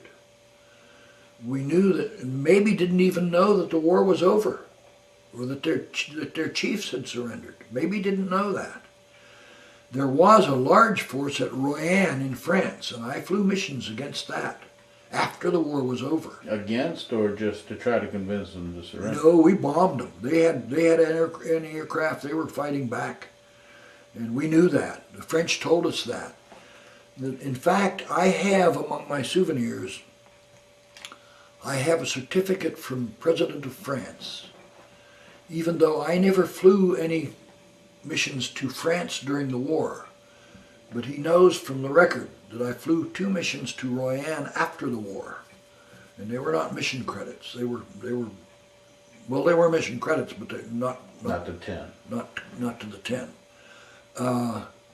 And I got this beautiful certificate, and the letter covering it says, I can't give you the French medal because that's not, you're an American and all that, but I can give you a certificate of our appreciation for joining in the liberation of France, because we bombed Royan. There were a bunch of Germans there, and they gave up after 2 missions. They gave up, and so I have a certificate from the French, even though I really wasn't involved in liberation of France. I was involved in the liberation of Royan, because there were no other Germans. They were cut off. They were cut off. The French were right there, but they wouldn't surrender. When you were flying your 10 missions and you looked at your bomb group, about how many airplanes were in your groups on those missions? Hundreds, or more like 30 or 40? The mission itself, the bombing mission itself, was 18 airplanes. Okay. So we had to have a minimum of 18. We probably had another 6 that were not flying the mission. Because, first of all, because we rotated squadrons. We couldn't ask one squadron to fly every mission. So we had 4 squadrons. We could rotate the squadron. One squadron through the mission and another squadron through the missions. So we had to have, I think operationally we had to have 24 airplanes. Now whether we had a disabled one or a couple of wrecked ones, or parts one, I don't know. But I would say that the table of organization, which is the supply that the squadron needs, stated 18 aircraft. When you landed after missions, were there any details that you were required to perform? Oh yes, we were immediately seated with the whole crew was seated with an intelligence officer. And this is I guess the public didn't know this, but we were each given a shot of bourbon, and to relax us, to tell what we saw. That happened after every mission? After every mission. There was a little briefing room kind of thing off the side of ops, and each crew would go into his own place and tell what he experienced during the mission. Did you see any fighters? How many? And where were they coming from? And what fields did you see? Or how much flak? Or that kind of thing. Whatever you could report that was of use. They knew what they were looking for, and we knew what we'd seen, so we would tell them everything we knew. And this would go into the intelligence that would plan for whatever, the next mission or whatever. So every crew was interrogated, especially about things like the 262, the jet airplane that flew through the missions, or the Ju-88s that were firing cannons through the formations that I told you about. They were interested in things like that. And the number of aircraft was important because they could judge how effective our bombing of the oil industry was by the number of aircraft, especially fighters, because they weren't flying many bombers. They weren't bombing England anymore. Our fighters had pretty well stopped that, as well as the good British fighters. So actually the war in Japan I'm sorry, the war in Germany at that point was a losing war. They knew they were losing. Everybody but Hitler knew they were losing. He would have done more for Germany and the German people had he surrendered, but he was not about to surrender. He wanted to go to Valhalla with the rest of the warriors, you know, like Mussolini. He dreamed of the Gauls, and the old Romans called them primitives or wild people. Barbarian. Barbarians, yeah. Tell me about any good luck charms that you had. Did you have any? No, not really. I had a scapular, which was a cloth religious thing that you wore front and back. I still have a scapular, but it's not cloth. It's sterling silver. And I've worn that since I bought this in 1948. Why? It's not a superstition, it's not a good luck piece, it's nothing of the sort. It indicates me as a Catholic, as a Christian, and hopefully as a Catholic. And in case I'm injured, and that's why I wore it. If somebody's taking care of me, I want to get the last rites of my church, if possible. So, yeah, I had a scapular on, and I had dog tags. We were all required to wear dog tags, of course, because the medics wanted to know who you were and they could look up your medical records and so on. But they were steel, and I wore a cloth scapular under everything, and my dog tags usually over a T-shirt or something. Some people say there are no atheists in the foxholes. Would you apply that to the Air Force during mission too? I have a very different idea about that statement. I've heard that statement many times. I prefer to say there are no atheists on earth. How can I make such a claim? Because my mind tells me the only reason that an individual would choose to be an atheist is because he's afraid of something. Is because he's against the majority of humanity and a great deal of history. There is historical proof of certain saints and good pastors and church activity and missionaries today. And there's a lot of evidence that there is some power out there. But if you've made your mind that you're not going to believe in it, you're going to say, I'm an atheist. I just flat don't believe in that. But it reminds me of a guy down, I'll tell you a little, this is not a war story now. I have a little place down on the Rappahannock River. And I have a good friend down there that runs a wholesale seafood business. And his father helped him run that sometimes. And I used to, my house was just half a mile away, and I used to go down there and buy seafood. And I knew Milton very well, and he had he bought oysters off the oyster boats, and he had sold them by the gallon to restaurants in Washington and everywhere else. And his father was at the counter this day when I went in, and I saw a guy come in, and he handed him a gallon can of oysters, and the guy walked out. Then another guy walked in, and he handed him a gallon of oysters, and the guy walked out. And I said to him, I can't remember his first name, I knew his father very well too.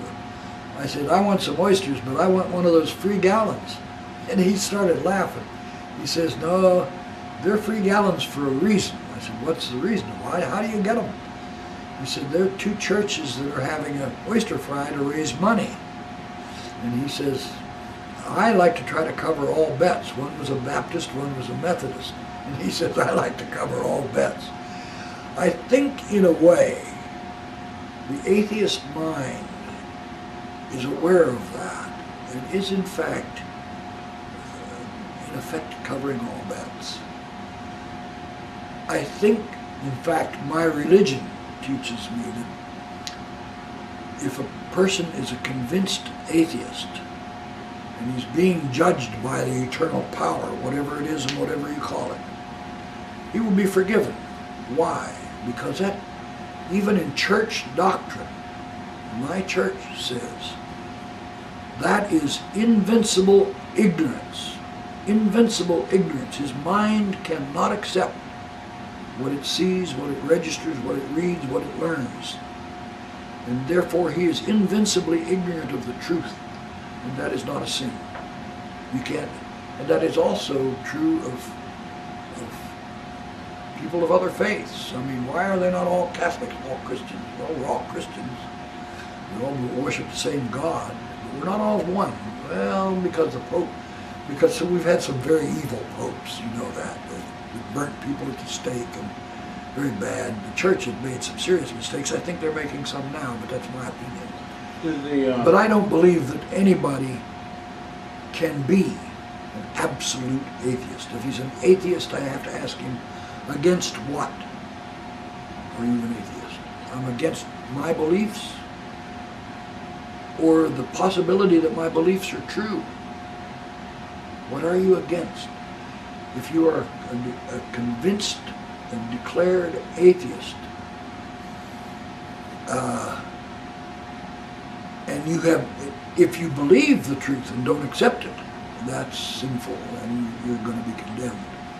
But if you arrive before that judge willing to state that you firmly believe that there is no God, and that judge, who is a perfect judge, decides that you're unconvincible, you can be saved. Okay, you're forgiven, go through the gate. I'm making this up, of course. This is my own theological thinking. You don't have to agree with it at all, but that's how I get to the question of atheism. During your time in the war, did you know of any folks who cracked up in the mine because they couldn't handle it? Yes. In the 379th, we had a bombardier that he got shell shock, I guess, or something similar to shell shock. All that black out there, something just terrorized him. And he was walking around the base with the device he had in his hands. It was a wire-made, sort of a skeletal type device that he claimed was a four-dimensional bomb sight. And he would walk around the base carrying this in his hands, trying to convince somebody that we should use this four-dimensional bomb sight. He was eventually sent home because he could not serve as a bombardier. He was just off from something. Shell shock, I don't know what. I'm not a medic and I had no access to his medical records. I don't know what caused that to him. He had flown some missions. Did your 10 missions change you as a person? No, except I worried about such things as collateral damage. I always worried, always was concerned about, yeah, we hit the plant, the aircraft plant, but how many kids did we kill? I don't know. There might have been a school group getting a tour, who knows, you know. I always worried about that sort of thing, but it did not interfere with the fact that I saw my duty very clearly. I had to do what I was ordered to do, and I needed to do what I was ordered to do. You flew your combat missions, and then you did these Cook's missions. Then we flew the Cook's missions, and we flew those at very low altitude because we wanted these guys who'd never seen Europe to see the targets. I remember, for example, in fact, there's a picture of it in National Geo here recently, of Cologne, the city of Cologne. We bombed in Cologne. The cathedral towers, when we went on a Cook's tour, I flew around those towers at 500 feet, okay? And the only thing in the city standing were those the two twin towers of the cathedral of Cologne. It turns out they were full of holes from shell shock and particles and whatever, but they were still standing. The rest of the city was virtually flat, absolutely flat. It was a big city, it was an industrial city, there was a lot of bombing there, and the city was virtually destroyed. The picture today, I think it's in the current Geographic, you might want to look at that. One of the recent ones. There's the first picture is the one that I flew around at 500 feet. The other one is the picture of Cologne from the same altitude today. It's a beautiful city. It's all been rebuilt. When you flew these Cook's missions, did the other members of the crew, except for the pilots and you, were they not on board anymore? Mostly we didn't carry gunners, because at 500 feet there was not going to be anybody to attack us. And we were going to known targets that were pretty well destroyed. We had pictures of them. So the gunners' positions were being held by passengers? If they wanted to, yeah, wherever they wanted to be. Most of them, like, if you can imagine, the most terrifying position on the B-17 is a ball turret. The guy is hanging down there in space with 250 caliber machine guns, and he can roll that ball in all directions, but he can't see much of the airplane at all. He can bow his head, he can probably see the nose, he can turn around and probably see the tail. But mostly what he sees is the terrain down below, or the fighters coming at him, or the flak. But it's a sort of a scary position. Some people psychologically can't take that. I mean, you're so disconnected from everything. And it's hard to get into. A bigger person couldn't be the ball gunner. It usually takes a smaller guy to crawl into that. In the summer of '45, the war's not over in the Pacific. Was there any concern that you'd be shipped there? Yes. I went to, we all went to Sioux Falls, South Dakota. And the idea was that if the war continued, we would be phase trained into the B-29s, and we would fly those out to the 20th Air Force, and we would join the 20th Air Force. We were experienced crews on bombing missions, and they intended to use us out there if the Japanese didn't quit. Japan, I believe that Japan knew before the war started. In fact, the admiral that we killed, Yamamoto, told the general staff before they attacked Pearl Harbor, we know this pretty factually, that he said to the general staff that planned that attack, if you make this attack, you better win within a year, because if it goes more than a year, you're going to lose. And that's the guy that we shot down and going to a new base across the Pacific. But you didn't fly any B-24s? No, the B-24s, the 8th Air Force consisted of 3 wings. B-17s, B-24s, B-17s. We actually considered the B-24 as part of our protection, because they couldn't fly as high as we could. They could fly longer than we could. But they couldn't fly, they flew lower than us. So I think they were fighter targets before we were, because the fighters had to spend more gas to get up to us. They bombed for about 24,000 feet mostly, and we were 29, 5,000 feet higher. For a fighter, that's a lot of gas to get back up there. So they would rather attack down here. And they were easier targets for the anti-aircraft because they're a little bit bigger airplane too. So we sort of figured we were always like to have them along on a mission. Although our formation was all B-17s and theirs was all B-24s. But we never mixed the airplanes. But having them on the mission, they had to be the first preferred target, both for anti-aircraft and fighters. Well, the more they got, the less we got. Sort of selfish, you know, but out there it's sort of, not every man for himself, but save yourself if you can. We were sometimes called the jumpers, where our pilots would jump the airplane up if there were fighters back here, so that they would get somebody ahead of us or whatever. But they were, you know, they were just stories. There was no, whether they were effective or not, I have no idea. And in South Dakota, did you fly B-29s? No, I never got to phase training because negotiations actually were underway at that time for Japan to surrender. I guess the choking point was whether they kept the emperor, and he was basically a religious figure. He was not in charge of the war. Certainly, the general staff was. He would never have made that attack on Pearl Harbor. I believe that. And finally, we were insisting on total surrender, and They were insisting that they had to keep the emperor. They had to keep the country, and they needed the emperor to do that. And we finally agreed to that, and so they all sat down and signed to surrender. But the sticking point was over their keeping the emperor. And actually, historically, he was a calming figure to the Japanese society. I'm glad they kept the emperor, as a matter of fact. That was very wise on our part, because they had something to focus on and to concentrate on to get them all back together as a nation. And Iraq doesn't have that, okay? They've got 3 factions that hate each other.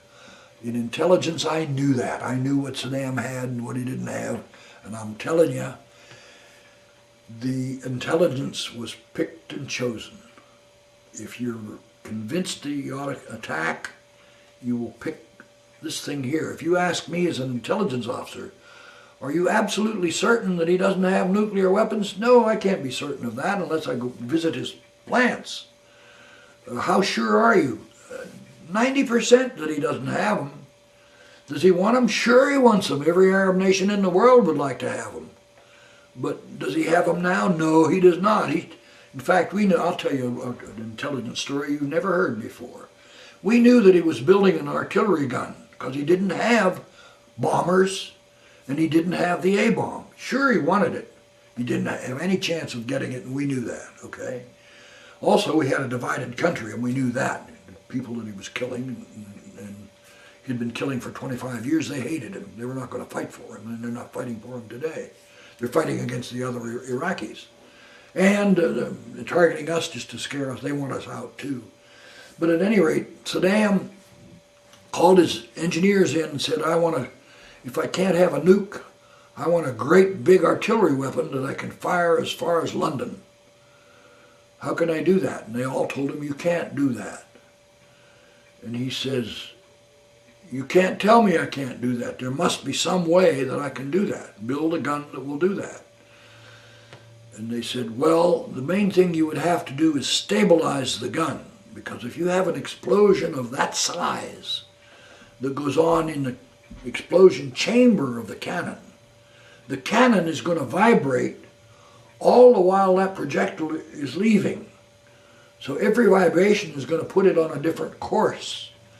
It will hit something, but you don't know what. It might hit your grandfather's house. You don't know where it's going to go because you cannot control the vibration of a cannon that long. This thing was going to be 250 feet long, okay? And they told him that it couldn't be done. So he said, I can do it. So he had a pyramid built. He had a mountain built, a man-made mountain at an angle. His engineers computed the angle to hit London, and it was computed at that angle. And he was ordering steel pipes from around the world, some probably came from America, because for a time he was a friend of ours, okay? So some of them may have been from U.S. Steel, and these pipes were being laid on this man-made mountain as a cannon. And meanwhile, his artillery people were trying to develop a projectile and a charge that would fire this cannon. Well, we had pictures of the cannon from our satellites. We knew what he was trying to do. We knew it was a waste of time. He could make a big explosion somewhere, but even he didn't know where. And even we didn't know where. By the time that projectile leaves and is set on a ballistic course, we don't know what course it's on because it's been vibrating for 5 seconds or whatever to get out of the barrel. And so it's not going to hit what you aimed at. We knew that. The president knew that. We knew that it wouldn't work. The president knew that. Did he want nukes? We knew that he wanted nukes. He tried to hire some Russian scientists. We know that. We interviewed them, and he didn't have any. He did not have the educational or the engineering capability to build a nuclear weapon, and the president was told that. Are you 100% sure? No, I'm not 100% sure. In intelligence, if there were 100 data elements to determine whether he had nukes or not, and we have 5 of them, we can only make an estimate with a 0.1 probability, and that's what the president was given. Is it possible that you're wrong? Of course it's possible that we're wrong. There may be a city underground that he's built down there where they're doing this and that we can't detect, but we have no information about it. We would see the dirt being taken out and so on. So the president chose to believe that the intelligence was not accurate enough, that he needed to stop the A-bombs from Iraq, and he was 30 years from an A-bomb. Absolutely. Well, that's some of the stuff you did after the war. Is Yes, this was in intelligence. This was in intelligence. Before we get to the intelligence parts, you were in South Dakota. Did you ever consider about going home after the war? No, I intended to stay in the Air Force for a while. What I wanted to do, I wanted to go to intelligence, but I wanted to be in Air Force intelligence. I wanted to be an air attaché somewhere, like in Russia or China. And there was a possibility of my asking for a regular commission, which I had a reserve commission, and staying in the Air Force. And so I asked, I came from there, I got 30 days at home. Then I went back to the Air Force. I was still in active duty. When you went home, what did your parents say to you when you first They were glad to have me home. They had four sons in combat, and I was one of them. And the other three, I think, were all home before me, because I had this extra flying that I did over there. So they were very happy to see me, and and very proud of me. By that time, I think I was in a first lieutenant. I'm not sure, but still a lieutenant. And it was very exciting to get back home after all those years. One of my brothers, he was a company commander in Patton's Third Army, and Patton was going wild. We even moved out. We had to move our bomb line because we weren't sure where he was. We bombed in Prague, Czechoslovakia, a big ammo dump or something that the Germans had there. They thought we wouldn't bomb the Czechs. Well, we're going to bomb wherever you store stuff, you know. If we learned about it, we're going to bomb it. And Patton was going in very fast, and I was hoping, well, we can't bomb my brother. He's with that army down there. But we finally, before the mission, we got information about where he was. He was moving so fast that it was very hard for intelligence to track him. But he was reporting where he was, and so we knew where he was. We knew it was safe to bomb in Prague, and we bombed Prague. That was probably my last mission. I don't remember the order, but it was probably my last mission to Prague. Anyhow, what were we saying about you were going home? About going home? Yeah, I went back to the Air Force. The Air Force, and I was assigned, since I had some military school training, 2 years at Valley Forge. They knew that, it was on my records.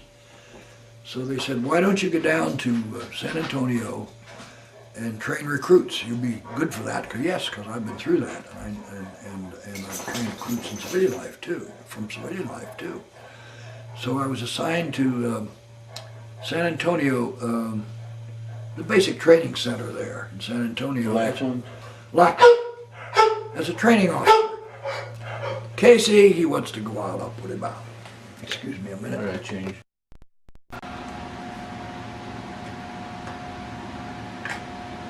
You were at Lackland Air Force Base in San Antonio. Yeah. What was your job there? I was a training officer. I was training troops from civilian life into the Air Force. Were they still drafting troops after the war? No, I think our people were all volunteers at that time. I think. As I recall, they were all volunteers. In fact, some of them volunteered who shouldn't have volunteered. I remember one guy, almost middle-aged, who was a drunk. He was an alcoholic, and he was getting away from his wife. When we learned that, we discharged him, administratively, no bad discharge. But they were all volunteers. And I ran into one kid from my squadron there.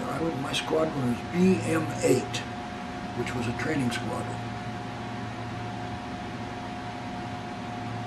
And I'll tell you stories about that later, about people who went through my training there. But that comes later. I went over to the post office one day to mail something on base at Lackland, and I saw one of my trainees sitting there in the post office. And I knew him, and I went over to him and I said, what are you waiting for? What are you doing here? And he says, I'm waiting for one of the other peoples from the squadron. I said, why? What do you need him for? Can I help you? What's going on? Of course, he was a little bit afraid of me because I'm an officer, of course. You can see that. And he was barely out of civilian clothes. And he said, well, I have some things I want to mail to my family, and I can't mail them. And I said, why can't you mail them? He said, because I never learned to read and write. And I said, where were you from? And he said, Kentucky. He was a Kentucky hillbilly, mountaineer. They didn't, just like my parents, they didn't have schools. And he said, my dad, I talked to him later about this, because we had to discharge him. They did not have a literacy school at that time. So illiterates were discharged when they were found. He said, my dad decided that there was a country school that my sister could go to, that they would pick her up and take her to that school. And he decided that one person that could read and write was enough for the family, could be the secretary for the whole family. He didn't use the word secretary. I don't think he knew the word secretary. Anyhow, he had a number of brothers that were illiterate also. They just didn't go to school.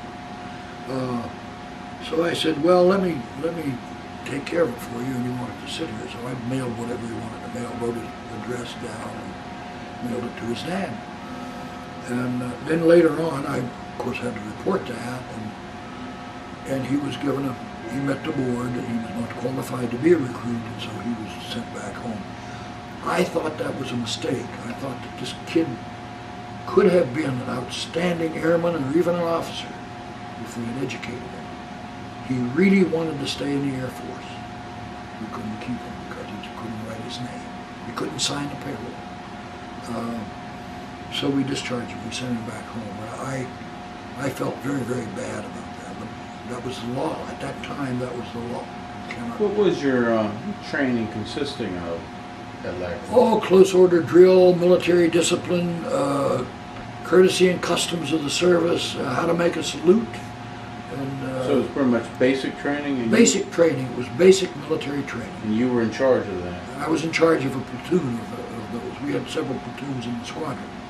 The squadron commander was a captain, and he was an ex-fighter pilot. In fact, he was a Pearl Harbor. He was a I don't want to be telling his story. He had quite a story too. He was a cowboy in Montana that wanted to fight in World War II, and he became a fighter pilot. You recall his name? Bill Barnes. Bill Barnes. Simple name. That was his name. I knew him well. He was a squadron commander at Lackland. And he was also commanding a training squadron of recruits. I'm rambling too much, I think. So let me get back to the story. After I got to, where was I? I was at Lackland. I had been there, I don't know, maybe a couple of years. I don't think I was 2 years. No, in fact, no, I had been there about 2 years, almost 2 years, I guess. And I wanted to get on with a career. I didn't want to, obviously couldn't have a career just training recruits. And I'm a very, experienced navigator and with some college, and I want to get on with it if I'm going to stay. And so I applied for a course that the Air Force had set up called the Language and Area Course. It was a 4-year course. It took place at several universities plus several sites overseas. It was to learn a language like a native. When they asked me what languages I wanted, I said I want Russian or Chinese. They said, well, to do this, have you applied for a regular commission? I said, no, I will apply for a regular commission if and when I'm selected for this training, because that's the career I want. I cannot be a navigator the rest of my life. I knew that. I knew guys in SAC, crew guys in SAC, that were told by Kurt LeMay don't put in applications for schools because you're not leaving SAC. You're going to be here till you retire. You're my experienced troops. That was wrong. But that was the policy at SAC. So I said, I don't want to end up being a SAC navigator for the rest of my life. So I want to get some education. I want to complete my education, and I hope it to be in intelligence. And this language and area course was a language and intelligence. Not only the language, but the customs and the habits, the institutions, the whole culture of that particular country. And I wanted very much to do that. And they told me, you have to meet a board in the Pentagon who is selecting students for that language and area training. So I said, fine. So they transferred me to Bowling Field in Washington. And I went into the Pentagon, and I met this panel, which was, there may have been a brigadier general, but they were mostly full colonels, okay?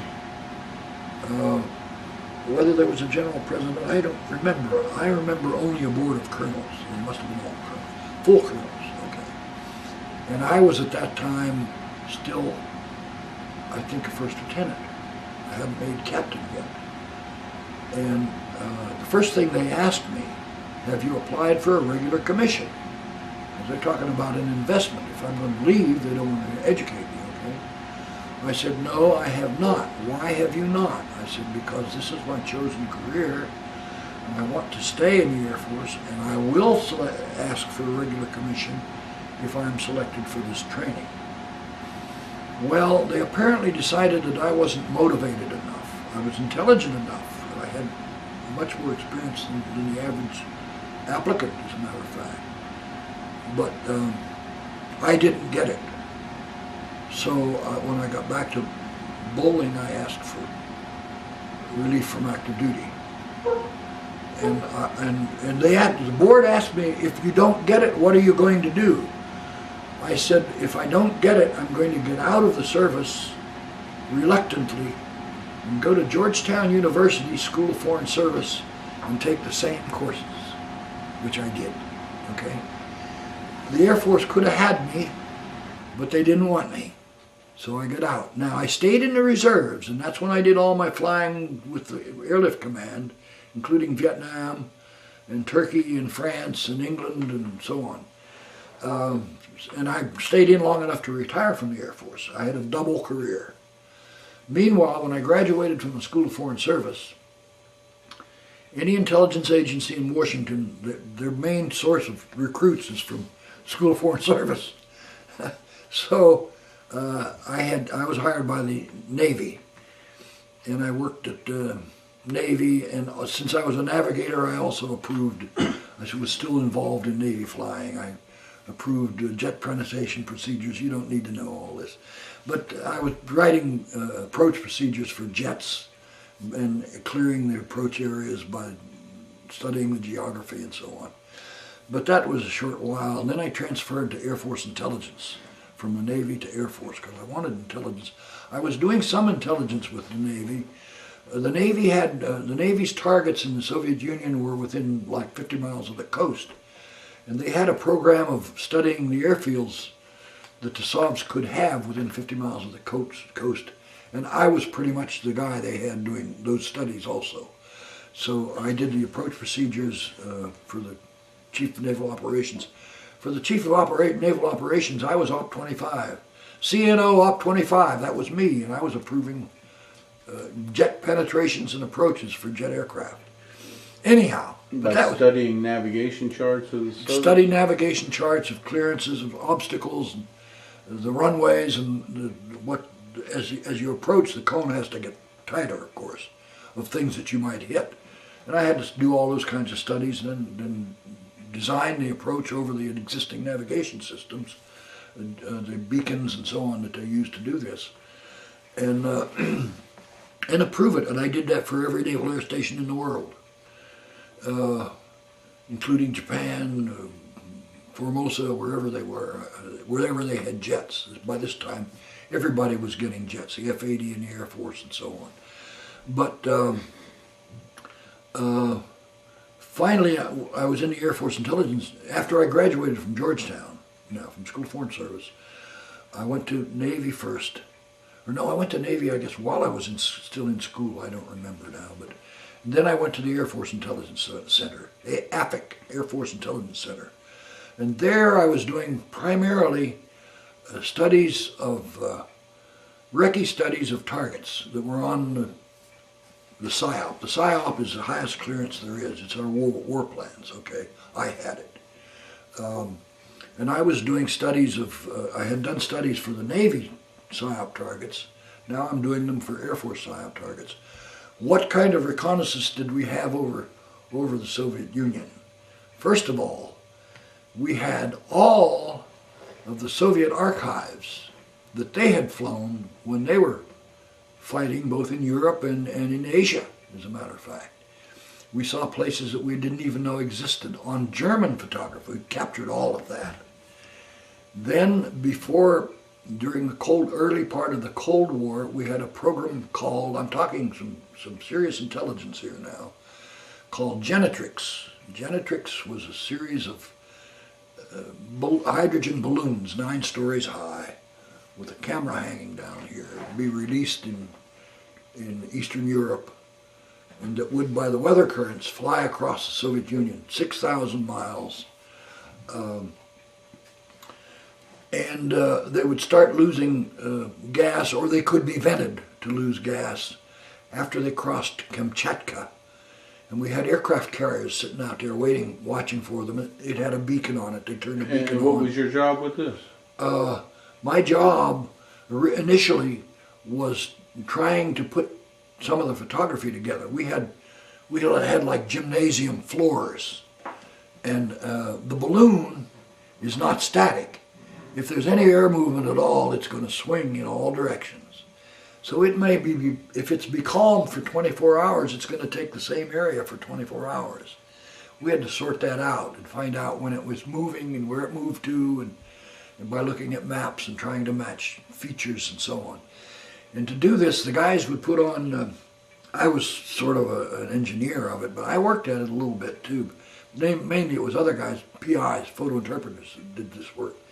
They'd take their shoes off at the door like the Muslims do. They'd put on slippers because the floor was covered with photography and they had to walk on it. And they would have an armload of photography and they would walk around. The floor was basically a map of the Soviet Union underneath the photography. And when they found a feature, they would bam, bam, bam, bam, bam, they would lay down some photographs because we couldn't exploit the stuff till we knew what it was. There was no use of them studying this airfield if we didn't know where it was, and we didn't know where it was. It might have never been seen before by Western eyes. We didn't know that. So I was very key in the Genetrix program. It was ineffective, and finally one of the balloons came down, and Khrushchev got the camera and the pictures. And they knew they were up there. They couldn't reach them. These were way up in the atmosphere, stratosphere, I should say. He knew that he couldn't shoot them down. In fact, another war story is when we tried to shoot a test balloon down over the Gulf. You can't shoot them down. Fighter takes after them, he puts holes in it, it loses a little bit of gas, but it keeps going. I mean, it's not a big enough hole to down it, you know what I mean? You need to rip it for it to come down, and we didn't have a weapon to do that. But that's another story. That's another war story, and you don't need it here, I don't think. I happened to be in Colorado Springs when that happened, and I watched the whole thing on the screens. It didn't work. We couldn't shoot it down. It was hours. How about the Gary Powers shot down with the U-2? Yes, I was in the U-2 program, and again, I had a very fairly significant role in the U-2 program. I was, again, the trying to find a way. He knew where he was supposed to fly, the pilots of the U-2s. He knew that he was normally way above their anti-aircraft or fighters. The fighters couldn't reach them. I can tell you that I've seen a picture of the best Soviet fighter stalling out at about 60,000 feet because he couldn't get up to the U-2. 50,000 maybe. They couldn't reach there. They finally got a rocket fired up. That's what took Gary Powers down. I was still in the program when that happened. I was called to work when that happened because we normally kept a sort of a progress report of where he was and what he was doing. But he had the option of, if he saw a city up here that was, and he was flying over clouds and he saw some clear area over there, he was allowed to move over and go in on the clear. In other words, he was able to make decisions that satellites can't do. Satellites are under control, okay? But a human being, especially after he's flown for 12 or 15 hours, he's going to make mistakes. I've made mistakes when I've flown for 12 or 15 hours. And he's going to make mistakes too. So I tried to build a simulation system that I successfully did for satellites, but I could not do for the U-2 because the human being was flying it, okay? I'll tell you about I didn't tell you about my polar experience. That was military, that was active duty. Well, were there any other U-2s ever shot down besides Gary's Power? Not that I know. Oh, well, one in Cuba. Yeah, one in Cuba. Yeah, he was an Army major, Air Force major was flying. Were you with the U-2 program at the time? By that time I was in intelligence, and again I was called to work because we put together a team to work that problem, and I was on that team. I was sort of the key between analysis and the databases, the computers and the data sources that we had available. And I had analytical experience and I had computer experience. And I was sort of the liaison between the intelligence analysts and the computer center. How about during the Cuban Missile Crisis? Yeah, I was very, very key to that, because what happened during that crisis, I was then stationed at Arlington Hall, Virginia, was where the Defense Intelligence Agency was at that time. We vacated one wing of the building. These were tempos at Arlington Hall, temporary buildings. We vacated one wing, and the Deputy Chief of Staff for Operations of the Department of Defense and his staff moved into that wing. They moved to us because they knew we could not take all of the things they might like to see to the Pentagon, because we had all this top secret code word stuff in the computers and everything. The Pentagon didn't have a place for us, okay? So again, they were the operations planners, not the analysts, but the planners of the mission. And they needed a liaison between what they wanted to see and the databases. And again, they turned to me. So I had to be there. I was there for 72 hours. I didn't go home for 72 hours. The little sleep I got on my desk, because I could not go. I called my wife and told her I was staying at work, and I stayed there. She knew about the missile crisis, and she could suspect what I was needed for, but she didn't know. She never knew what I did. But at any rate, I was required to be there because they had no other way to talk to the computer people except me. Were you given strict orders not to tell anybody what you did with Defense Intelligence Agency? Well, that goes with every oath of office that the President takes. I swear that I'm on my honor that I will defend and protect the United States against, and the Constitution of the United States against all enemies whomsoever. So I can't be giving away secrets. And I've never given away. I mean, I'm talking 20, 30 years ago now, okay? Did they give you a time limit on how long you were supposed to keep a secret? You were debriefed when you leave, and I was debriefed from all of my clearances. I don't hold any of them now, except historically I do. But in other words, if I needed one, I would not need to be cleared. They could just look at the old record and clear me, but I've never asked for that. So are there things that you can't tell me today? There are a few things that I won't tell you today. There are some things that I would not tell you unless there is a board, an intelligence board, that I would have to tell them what I'm going to tell you. Right. And they would say yes or no. It's probably been old enough that they would probably, for most things that I know, that stopped in the early 70s, even though I continued in Air Force, I was not in Air Force. Well, for a short while I was in Air Force and Navy and Intelligence Center, but as a civilian. My Air Force connections were in uniform from that point on. But I was in that service in DIA is called the accepted service. For some reason, it's not referred to as civil service, but it's the same as civil service. It's exactly the same. The salaries, the retirement is all the same. Tell me about what happened in the North Pole. North Pole. Okay. I became a navigator I was sent to the 379th, sort of close to the 375th, 379th Weather Reconnaissance Squadron at Ladd Field, Alaska. I assume you'll organize all of this to civilian and military, because I'm just rambling here. I was a new navigator, but they knew that I had been trained in grid navigation, in navigation school. And flying over the North Pole is not like flying down here. It's quite different. It's grid navigation only. See, if you measure down here, you measure the direction, the line you want to fly against with a compass, with a protractor against a longitude, and you measure. Well, it's 130 degrees to London, and you know if you stay on that 30 degrees, you'll get very close to London. But at the North Pole, all of these longitudes come to the pole. You can fly around the world in 1 minute. I've done so, because you're flying through every longitude in a minute, just like that. So you can't measure by longitude anymore. Latitude is still good, but longitude is not. The navigator has to know that.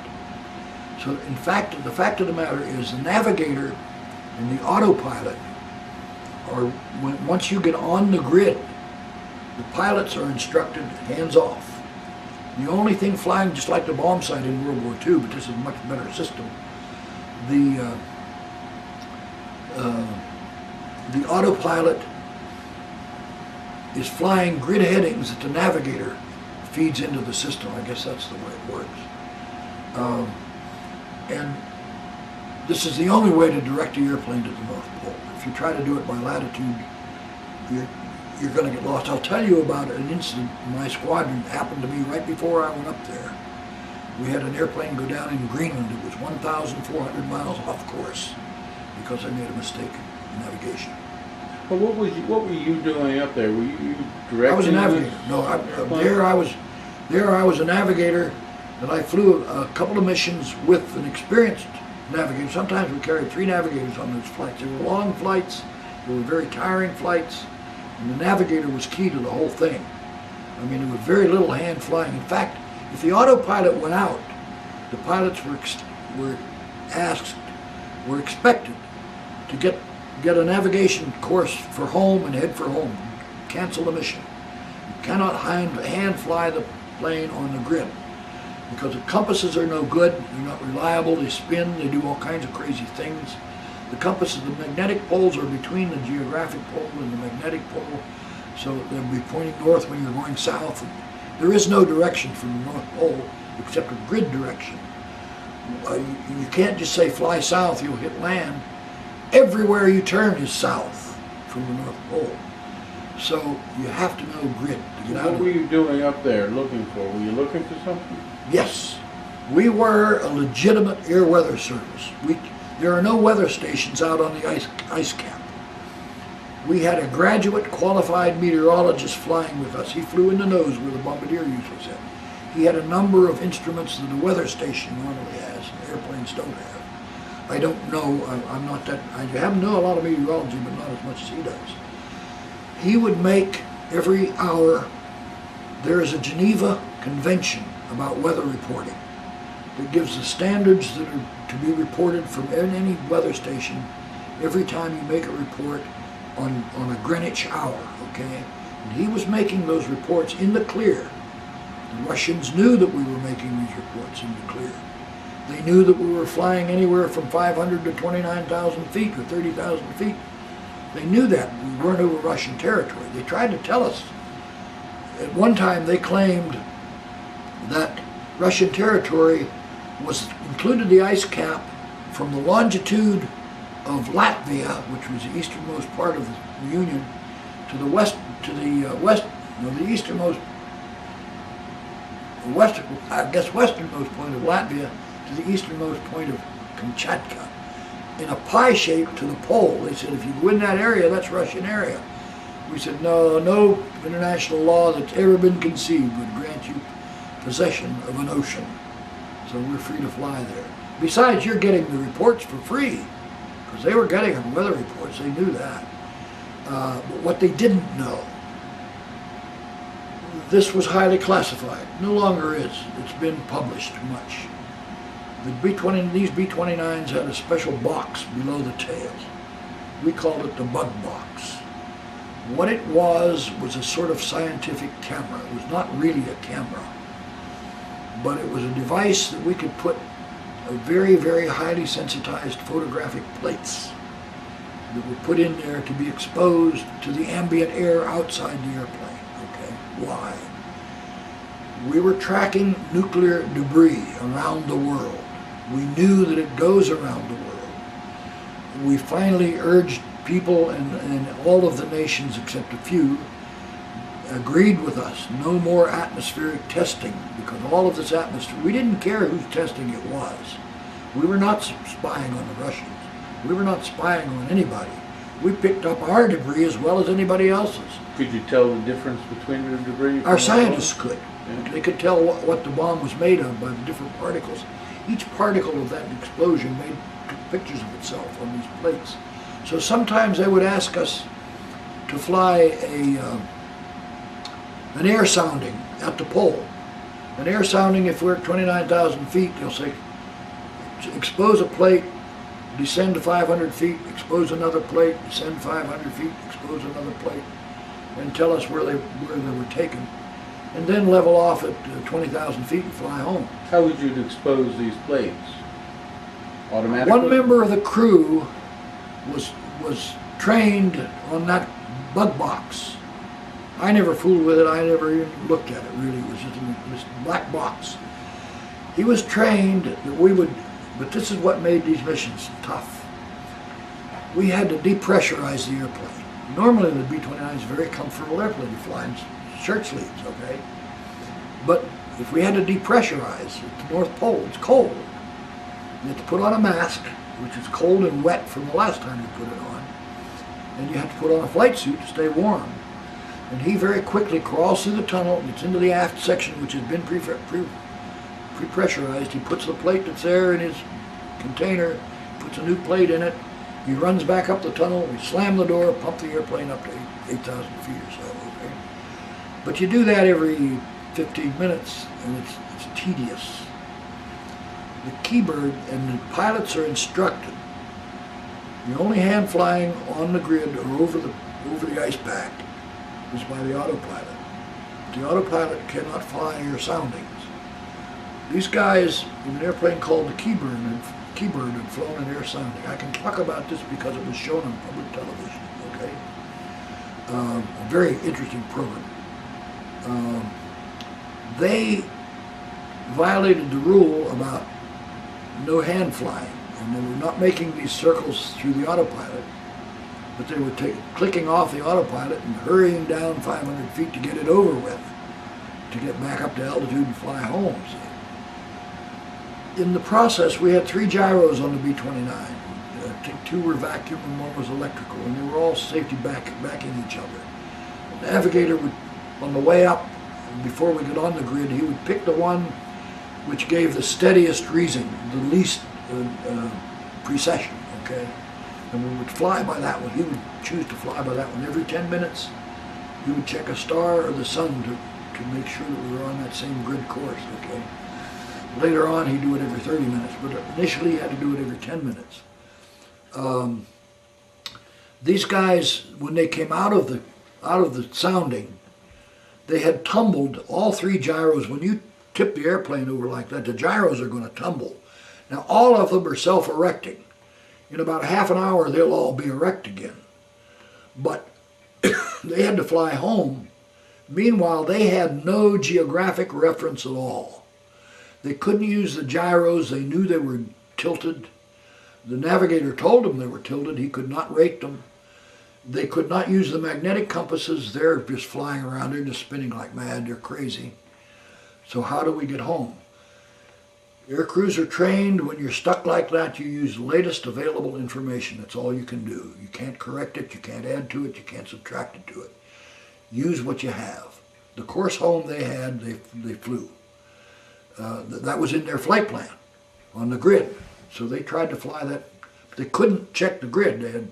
They had eventually it got dark. They had no celestial. but they had a son at first, I think. Anyhow, they flew a great, what's called a loxodromic curve. It's a big spiral curve like that around the top of the earth until they ran out of fuel. And they thought they were flying straight for Point Barrow, which was their landfall. They thought they were on a straight course to Point Barrow. They were running out of fuel. They sent out a distress message, and they were looking for a place to land. They found a place where they thought they could put the B-29 down, and they put it down there. And I think they put it down with the gear up. I'm not sure whether they used the gear or not. The airplane was not seriously damaged. One guy got a broken bone. I think he was one of the navigators, but nobody was seriously hurt.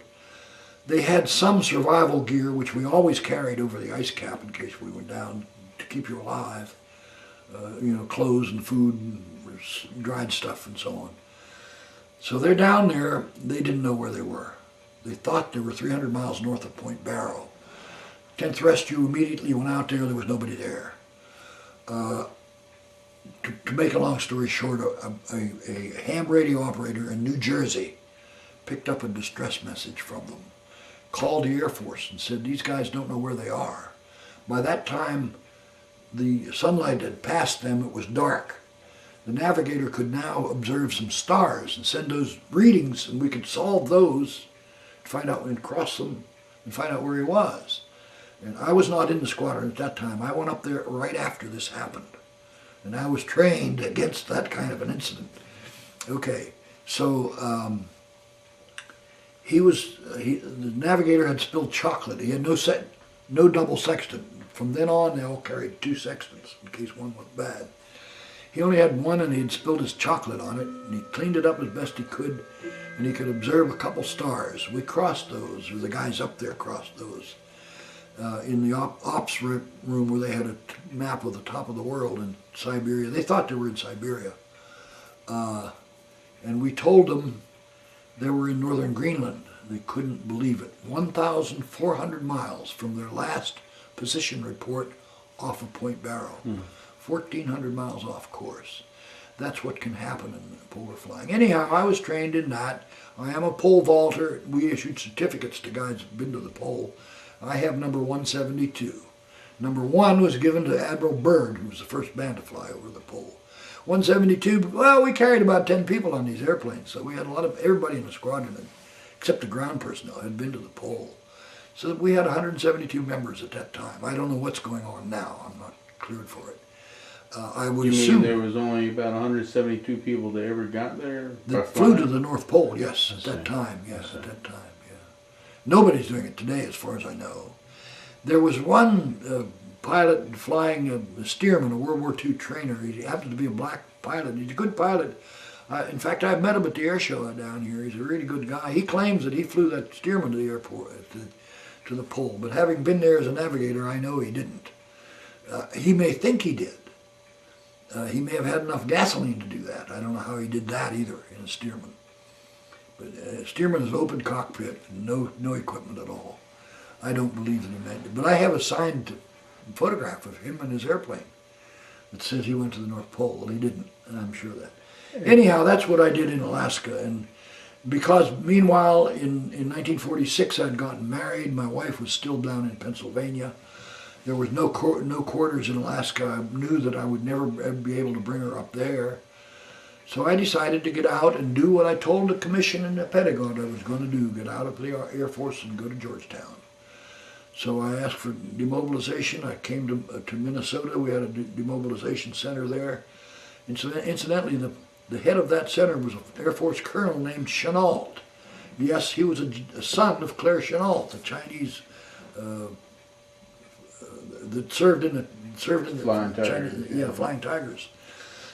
Anyhow, I got discharged there, or inactivated there. I stayed in the reserves, as you know, because I flew all those reserve missions.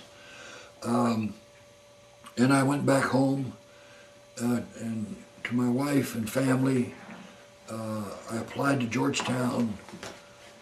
I got admitted fairly easily, and I went to the School of Foreign Service, and I learned the things I needed to know to work in intelligence for the rest of my life. How much interest did your children take in your intelligence career?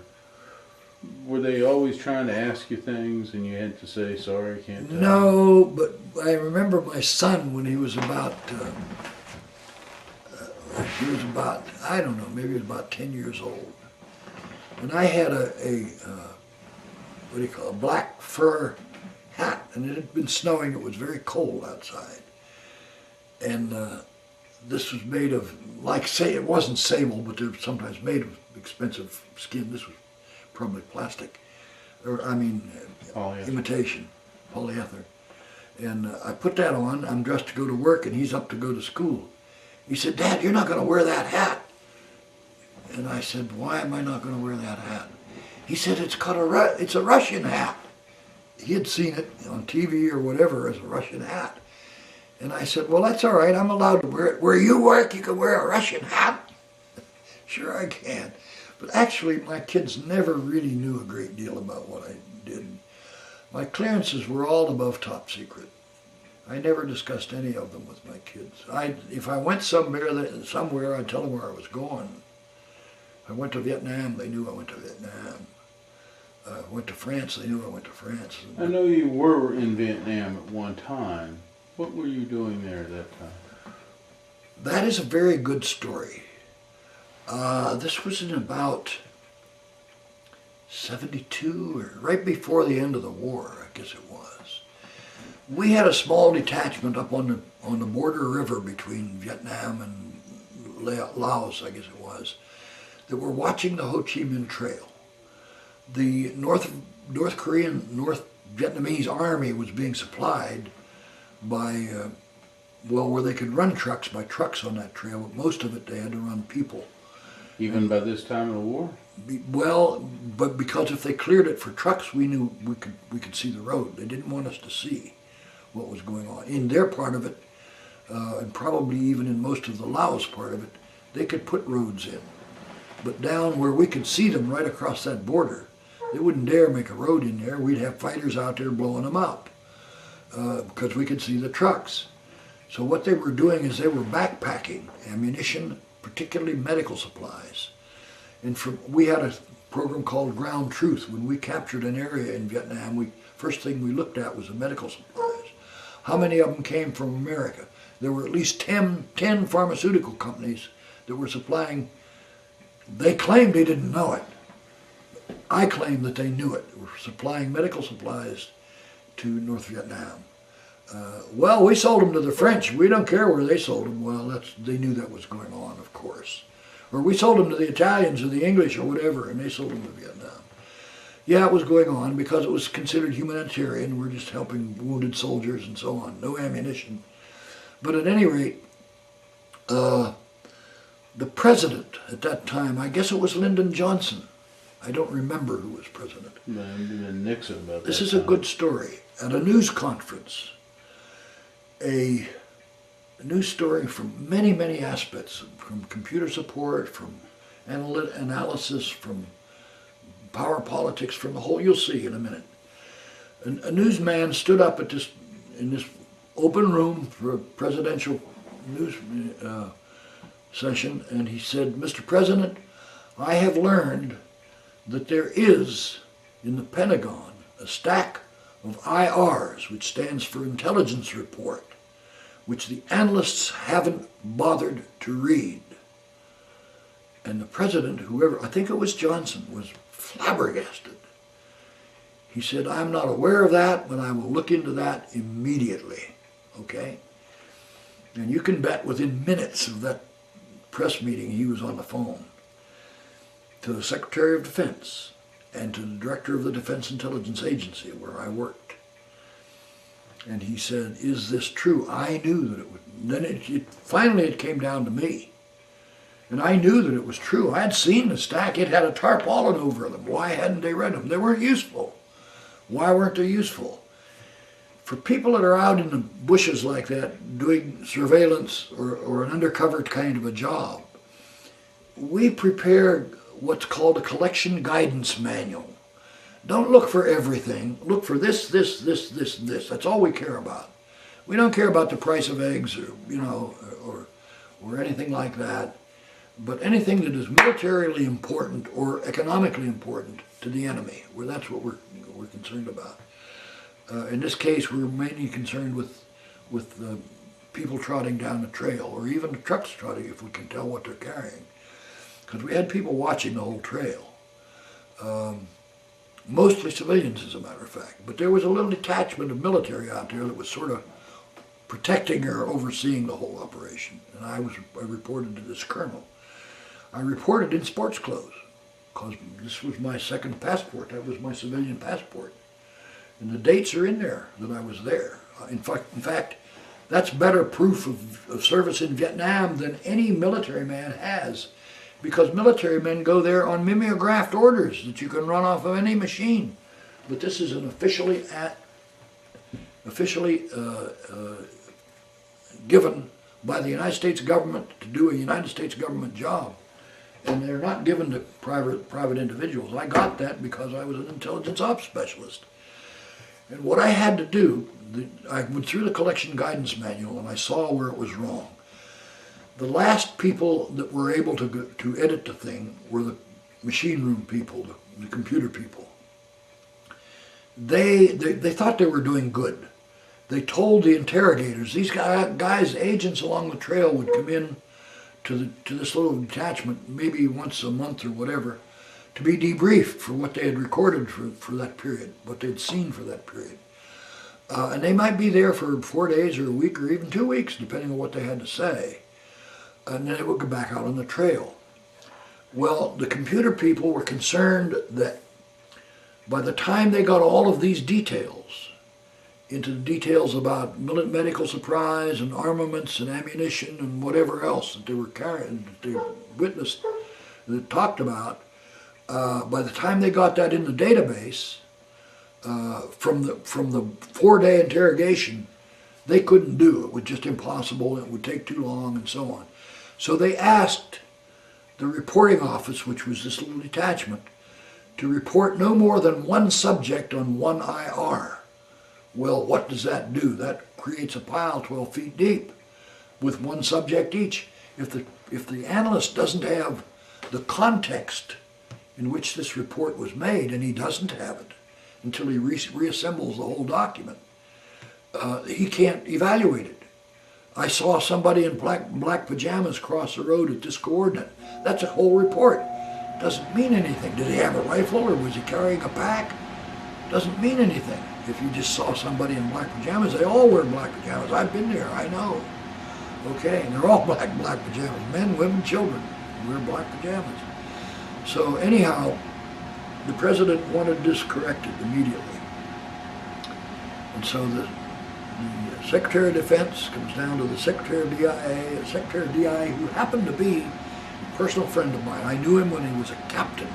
In fact, I helped to make him a 3-star general because he was at SAC and I did favors for him in intelligence at SAC, that he got SAC to write me the most glowing award, what do you call it? Not recommendation, accommodation that anybody ever got. The most glorious thing I've ever had. I have it somewhere, I don't know where. I'll find it someday, maybe. But at any rate, I got it from the head of intelligence at SAC. Anyhow, the director of EIA was a good friend of mine, and so he knew that if he knew me well enough to what I was doing and had done for him in SAC, that I was a logical guy to go. He didn't direct that I go, but it pretty well came to me that I go out there to this detachment and just correct that. Just don't have them fractionize the reports like that. Put them all together. Out in the field. Just tell us what the guy said, period. We'll sort it out. And the computer people wanted that for their convenience. But it was not convenient to the analysts. They were useless, and so they didn't read them. So I said, go to the back end of the manual where the data systems part starts. Ignore it. Just tell us what the man told you at his debriefing. That's all we want to know. We'll sort it out. And I remember I had lunch out there and stayed a while, stayed a couple of days, I guess. And the colonel and I were walking along this stream. He knew that I'm there in civilian clothes. He knew I was a civilian. he knew I was coming. And my host in MacV headquarters knew I was coming. He was a good friend of mine, Cliff Blankenship. He was a Marine colonel, and Cliff was my host here. And when he got me the Jeep to take me to this place through the jungle, he arranged all that. And I had a Vietnamese driver, and the first thing I said to him was, Cliff, do you know what he could sell me for? But I had every clearance there is. And the idea that you won't tell is wrong. They can today with the treatments they have, medicines they have, they can make you tell everything you know. So I said, do you know what the VC would pay for me? They pay $1 million for me. He said, this guy has been, what do they call it, breveted, chased down to the day he was born. He's reliable, he's been good, he's been here for years, he knows where to take you, and he'll take you there. But all the way out through the jungles and through these little villages and so on, and I'd see chickens and pigs and kids and women scrambling around. It was sort of a hair-raising thing to me because I knew how valuable I was, because I knew everything, okay? But he delivered me to where he should have delivered me, and he stayed there to bring me back, too. But that cleared it up. The problem was that the intelligence was so fractionalized that it was in fact useless. What did that mean to an analyst? Nothing. A couple months later, after they loaded all of this into the databases, he could ask a question of the database, and he would get back a cardboard box with printout that deep with all of this stuff put back together. And again, he didn't have time to read that. I mean, there's a war going on, and he's got things to do and things to report, estimates to make, and he just couldn't. So it was a waste of time, basically. Now, and I used to, when I went to the Defense Intelligence School, and I for DIA as a civilian, and I taught there for 2 years, I think. And I had 20 analysts in each class from all the intelligence agencies. People say we didn't coordinate. We even educated together. I was the teacher. I designed the course. The course was failing because the director of the school didn't know anything about intelligence. I was asked to go over there and take it out, take it over, and I did. And I redesigned the course. I talked to the students every day, and I told them, learn here, because the day is going to come before your retirement where you are going to have a terminal on your desk, and you're going to be able to ask it the questions that you now wait for 2 weeks to get from a computer center. You're going to ask them and refine them yourself. That's the internet. That's, that exists. And they do have a terminal on every analyst's desk. I was teaching that years before it happened. See, I knew that the International Intelligence Data Handling System, which was a worldwide system, which was and is the backbone of the internet. There would be no internet if that had not been built for us. And we had that all over the world. It was then very highly classified. The public didn't know about it. But the contractors that helped build it knew about it. And they pressured and pressured and pressured and pressured that it be released to the public. The technology, not the system. The system is still code word qualified. It still exists. It's still used by intelligence. But nobody else can read it. As you look back at your career in the Air Force, the DIA, do you have any regrets? Well, I guess no. I was always very satisfied. I served almost 40 years in military and in accepted service as a civilian. And my goal was to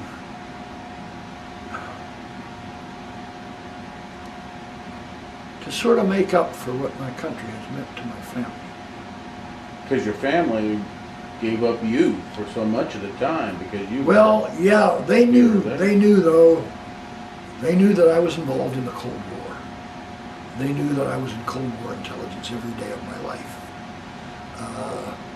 They probably knew that I had something to do with space. I had a great deal to do with space because the simulation system that I designed and these 2 Air Force PhDs, lieutenants, programmed for me. I was not a programmer. simulated the motion of the satellite. I tried to do it with the U-2, it didn't work, I told you that. But the satellite is on an inertial path. Unless you give it a command, it's not going to change path. And it's going to make these regular passes around the Earth. They can be measured and computed. We built a simulation system that computed the passes and computed also the operation for two different camera systems, because we had two. One was a 9x18, the other one was an 18x18. And we had a little pilot camera up here which was 70mm, which is a tracking camera, just to tell where they went. You had to identify things on it. It was not part of the intelligence. So do you have any regrets? I regret that well, first of all, I regret that I didn't make colonel. And let me tell you why I didn't make colonel. I believe that from the career I had with both in intelligence and in the Air Force, that I should have had the time for colonel. You have to be a lieutenant colonel with 28 years of service, up to lieutenant colonel, to be considered for colonel. For 5 years, now as a reservist in the intelligence, I told you I was a member of the Civil Reserve Air Fleet. I carried orders with me every day of my life. If I heard the president announce a mobilization, these orders authorized me to go to Dulles, to a certain aircraft, and to become the military presence on that aircraft. The civilian crew was contracted to go where I needed to go, which was the capital cities, to evacuate Americans. No combat missions, they wouldn't accept that, of course. They had no combat capability. But to cross the oceans in those days, these big airliners needed a navigator. And they needed navigation equipment, which was supplied by the Air Force, sextants and that kind of thing. So I was to go to Dulles and sort of militarize a civilian aircraft to go pick up people wherever they needed to be picked up, fly MATS, airlift missions.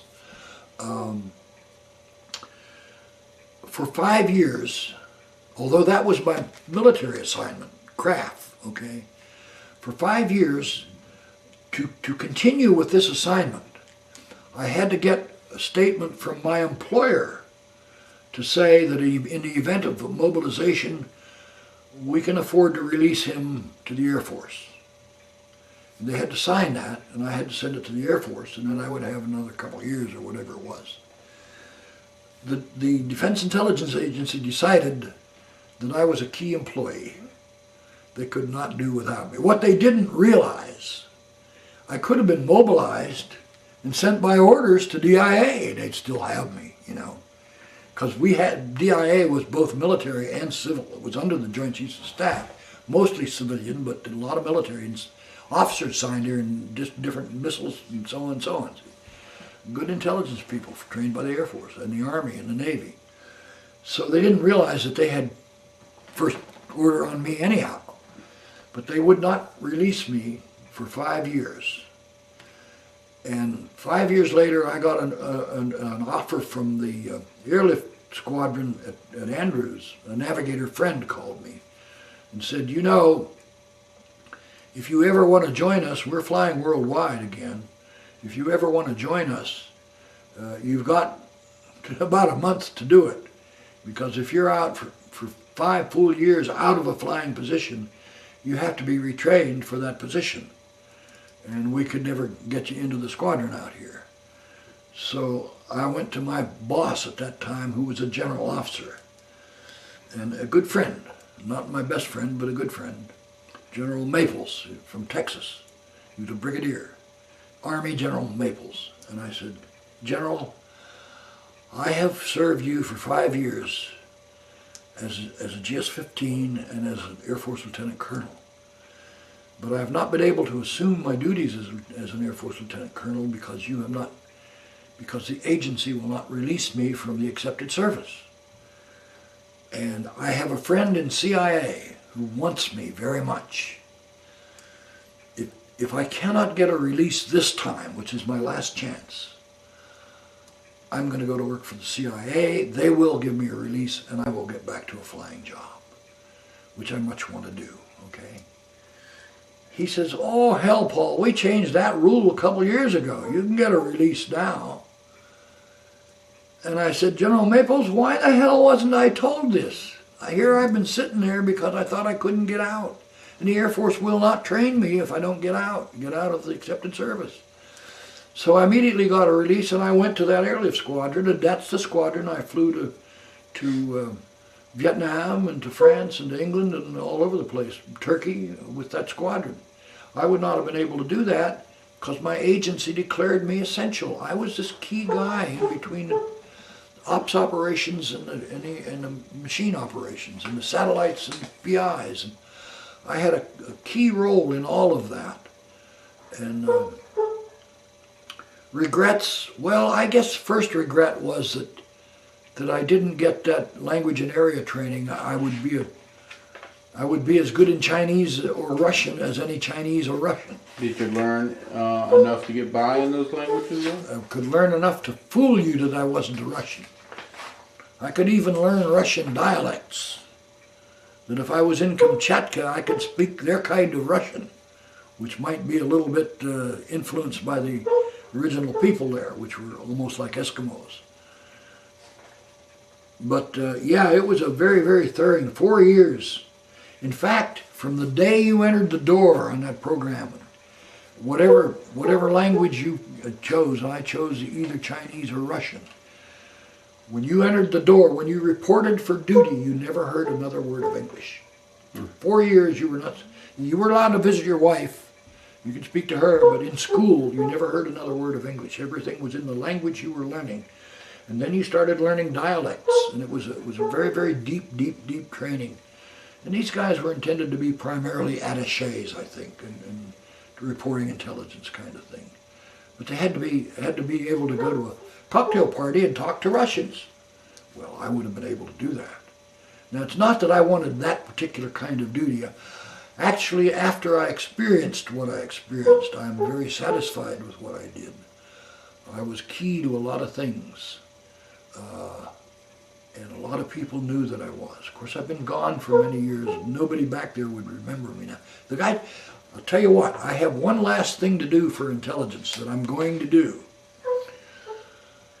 What I didn't tell anybody, the Air Force guys that took over my simulation system and still run it on the satellites, we're still running the satellites, but we have the kind that transmit to the ground. The satellites I'm talking about were the ones that we had to drop the film and capture it. But the guys that are now tracking satellites, maybe they've learned this, but I didn't tell them. And I'm the only person in that agency that knew this. There is an annual decimal number called the precession of the equinoxes. Now, an astronomer would know what I'm talking about, but a lay person like you would, unless you'd been to studied astronomy, you wouldn't know that. The precession of the equinoxes is the change, the annual change between the 27.5 degree equator of the Earth and the equator of the solar system. There's a slight change that's called the precession of the Earth is like, if you've ever spun these tops that you pull a spring, when they're slowing down, they start to wobble. Yeah. The Earth wobbles. People don't know that. I know that. I used to measure it. When I was flying at the pole, I could measure that. It wobbles by 3 degrees, as a matter of fact. It measures wide enough that I could get lost coming home if I don't know about it. It wobbles long enough that our pilots up there would learn about this. And if they made a hard landing back at Ladd Field, they'd say, the damn runway moved, because they knew about the nutation of the Earth's poles. But the precession of the equinoxes is something different. And the computer system that tracks satellites, now the guys out at SPADATS at Colorado Springs, they probably know this. They've been in it for years. But the few guys at DIA that run these satellite programs may not know this, that every year I had to get in touch with the Naval Observatory. They measure this by experts. And they would send me the exact value of the precession of the solar equinoxes for that year. And that becomes a feature in our simulation system. It would correct for that precession, okay? Now it's very minor, but to something that's traveling 17,000 miles an hour is very important. And I'm not sure they know that. And one of these days I'm going to go back to DIA and get to see, ask for these guys. They're over in Bowling Field now. And ask for these guys to come forward up to the reception room, because I don't have the clearances anymore. And I want to tell them about the precession of the equinox, of the vernal equinox, or equinoxes, both of them. And they may say, well, we know about that. Okay, I'm satisfied.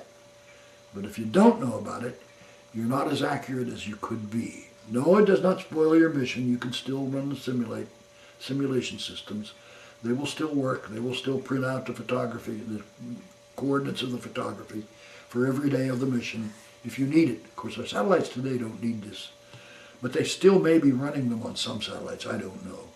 But if they don't know about that precession figure, they should know. And I'm going to go tell them. Thank you very much for your interview today. Yeah, yeah.